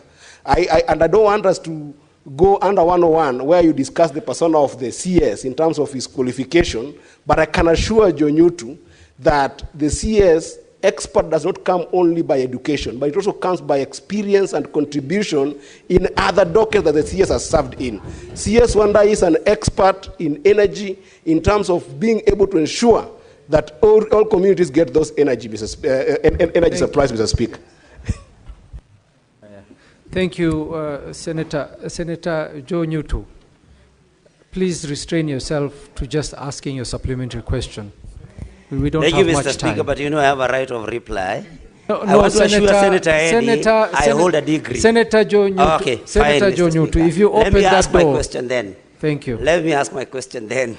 But Mr. Speaker, it's important that you do not take a teacher to an operation room and call him an expert when he's not a medic. But Mr. Speaker, my question was, Mr. Speaker, my issue was with the, and I'm very impressed, by the way, by the job that Opio and I, the CS, is doing. That is not in doubt. The only problem I had, Mr. Speaker, was with misleading students. Okay, Senator, so my just ask question your is, question. my issue then is, Mr. Speaker, that with the very good program that the CS has put, especially about Marsabit County and the larger northeastern region, Mr. Speaker, we all support that. But then my question to him would be, because there are regions in this country that are thought to be advantaged. But in those regions, Mr. Speaker, there are people, for example, who are not connected to power. So then my question to the CS is, what are the plans by the ministry to see to it that even as we do affirmative action in the regions that have been disadvantaged, that we also connect power to those in the regions wrongly thought to be connected, all of them. So what is the plan? Because the plan must be for all Kenyans, not just for some regions. Thank you, Mr. Speaker. Thank you, Senator Hezena. Thank you, Mr. Speaker, and I know that I appreciate Waziri for the good job that he's doing, and as far as you know that I like that you have really focused on the north, but particularly just one county and forgetting that the north has almost 10 counties. Particularly in Samburu County, you know that we have had serious cases of insecurity, and we appreciate the current administration for giving us a tarmac road from Maralal to Baragoi. But I would like to know, are there plans put in place by your ministry to ensure that we have electricity connectivity within Samburu North to make sure that we open up the region for trade and to make Samburu County an area that is worthy to be pursued by investors, and also to restore education and security in the region? Thank you. Thank you, Senator Hezena. Senator Hezena, for your information, the question posed by Senator Chute was in regards to Marsabit. So the CS was not ignoring any other region in the country. He was addressing the question put by Senator Mohamed Chute. No, it's okay, Hezena. I was just informing you. Thank you. Senator Mariam Sheikh. Thank you, Mr. Speaker, for giving me this opportunity. Mr. Speaker, I thank Waziri for the work he's doing. Mr. Speaker, the plan he has demonstrated to the House, to Marsabit County, Mr. Speaker, for the plan, which end up Senator Chute to not having an additional questions. My question is, Mr. Speaker, what is the plan? Because the ministry has had the cry from Mandera many times, Mr. Speaker. So what is the plan? And is it in the current budget, Mandera to be connected to national grid, Mr. Speaker? Thank you. Senator Beatrice Akenyi. Thank you, Honorable Speaker. I want to congratulate the CS, whom we call in our region and in other regions that have worked with him as an intellectual. And indeed, Senator Nyutru, he is. And that is why our side of the coalition donated him to government to do that kind of work. But my question is this, Honorable Speaker. Just last week, Honorable Speaker, just last week, when we had Madaraka in Homa Bay County, the CS did very commendable work. he launched the last mile connectivity of the county in my own constituency, in Ndewa constituency.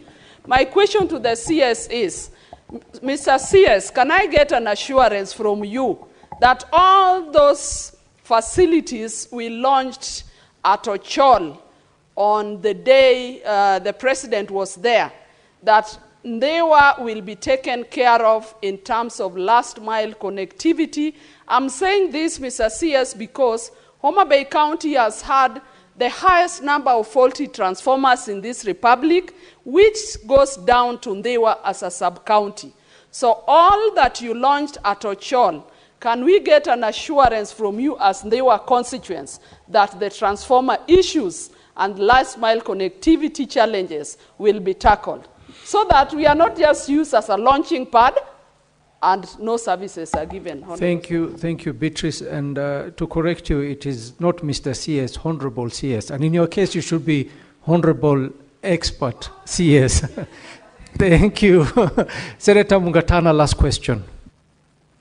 Thank you, Mr. Speaker. Mr. Speaker, there was a time we were engaging as senators in our committee with members of the Chamber of Commerce, and I asked them, why is it that you don't encourage your people to come and put industries in Tana River County? We have a lot of land, and we can give you certain facilitation from the county government so that you can erect industries.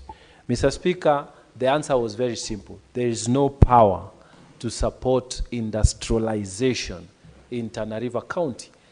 So, Mr. Speaker, I wanted to ask the minister, as I congratulate him in considering Marsabit and the plans they have, what other plans does he have for this northern coast area beyond Malindi? Because the line we have can only be for domestic consumption. It cannot support any form of industry.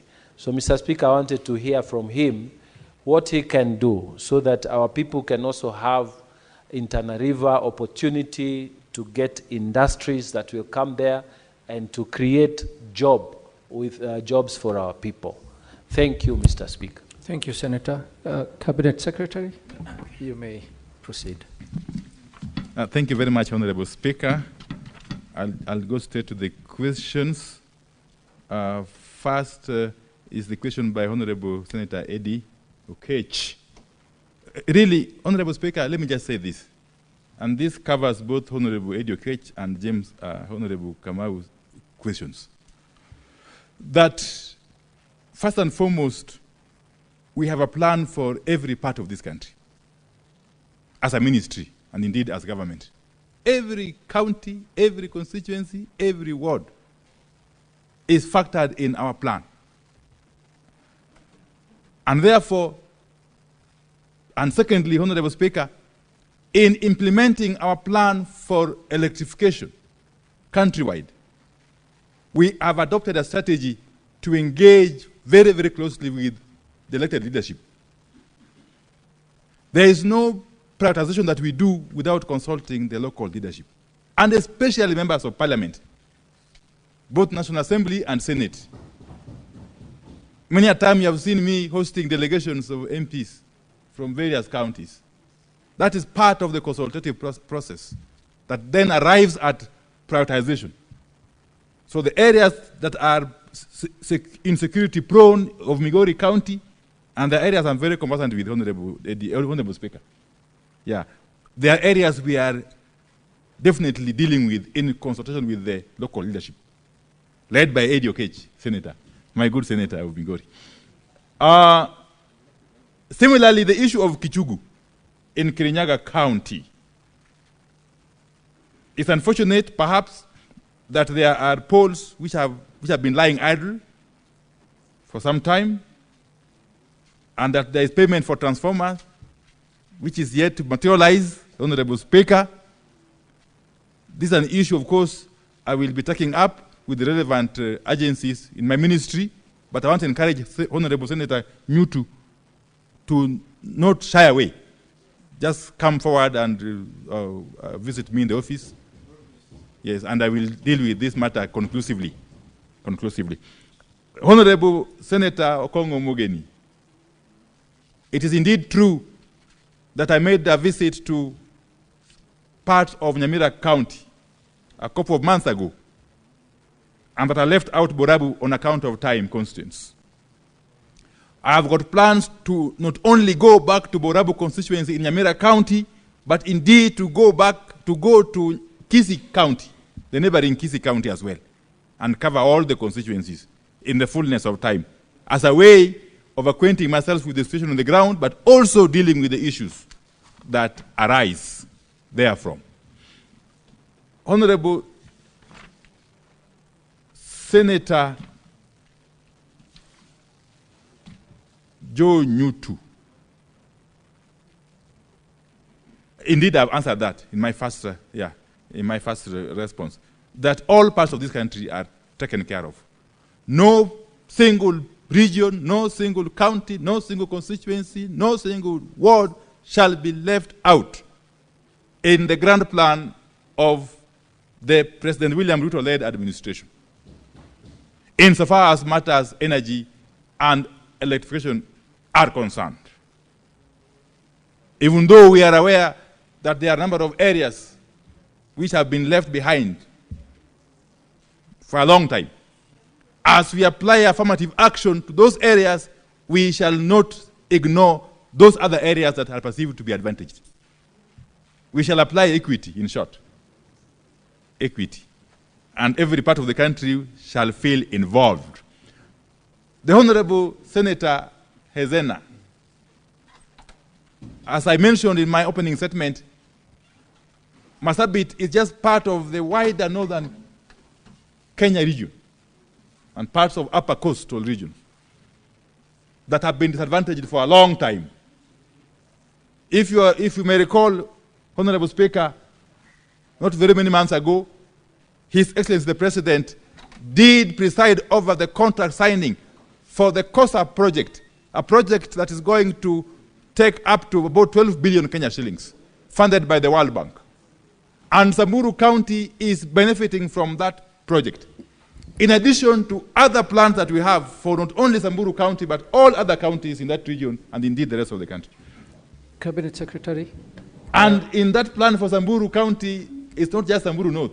Samburu North is involved, is included, Samburu South, Samburu West and East, Samburu West and East. Cabinet Secretary, I'll just interrupt you briefly. Honorable Senators, we shall extend the sitting of the House for a further not more than 15 minutes, so that the CS can conclude answering the questions. Thank you. Thank you, Honorable Speaker. I was saying that when it comes to Samburu County, we are not only just talking about Samburu North, we are also talking about Samburu East and Samburu West constituencies. The Honorable Senator Mariam, similarly, Mandera County is in our plan. And we have had very, very many engagements with leaders of Mandera County. We have had challenges, of course, in towns such as Elwak and many other places, yes, on account of outages of power arising from malfunctioning of our gadgets, our generators. We have got a long-term plan to eventually incorporate Mandera County into the national grid. I must have mentioned earlier, Honorable Speaker, that for Marsabit, for instance, parts of Moyale town are served from Ethiopia. Actually, we serve Moyale town entirely from Ethiopia. And there's no harm doing that. There's nothing wrong with that. Because we're actually encouraging what we are calling East African power pooling. That power can be able to flow across the boundaries. That those who need it can import it, those who have excess can export it, and so on and so forth, to make it affordable and cost effective. There are discussions at an advanced stage between ourselves and the government of Ethiopia to see how far we can extend their power to other parts of that corridor, apart from Moyale. Not forgetting, of course, the fact that we also import that power to Suswa, about 200 megawatts. Okay? Honorable Beatrice Ogola. You know, what we launched what indeed the President flagged in Kologi, the Kanyamwa place, is it Kanyamwa there? In Kologi area of Ndeva constituency, was the last mile connectivity project for the entire Homa Bay County. A project which is funded by European Union, EIB, and so on and so forth. And that project is covering almost the entire country, apart from those other counties that are famously referred to as off-grid, which, as I've said, are being dealt with through mini-grid solutions. So that 2.1 billion project for Homa Bay County is not going to stall because there is adequate funding for it, and we have committed to have it completed by November this year. And Ndewa is definitely part of Homa Bay County, and Ndewa will definitely benefit. And that's the place where we did the launch, Honorable Speaker. Honorable Speaker, I want to go to the last question, really, by the Honorable Mukatana, and I'm very happy that Tana River County is now receiving the necessary attention. And my good friend, the Honorable Senator Mukatana, has been at the forefront, really, of championing for the cause of Tana River County and indeed the rest of that region. Those efforts are now yielding fruits, Honorable Mukatana.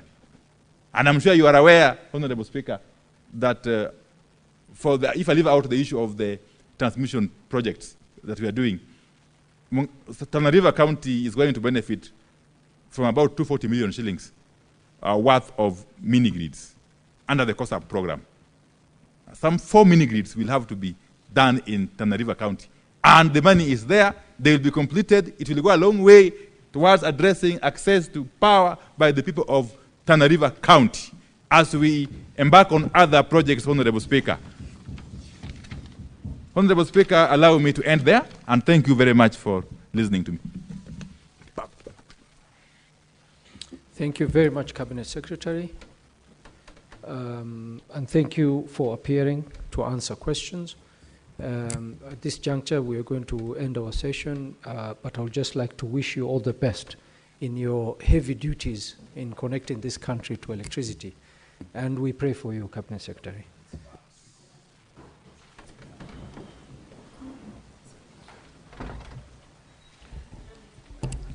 Honorable Senators, it is now 1:04 p.m.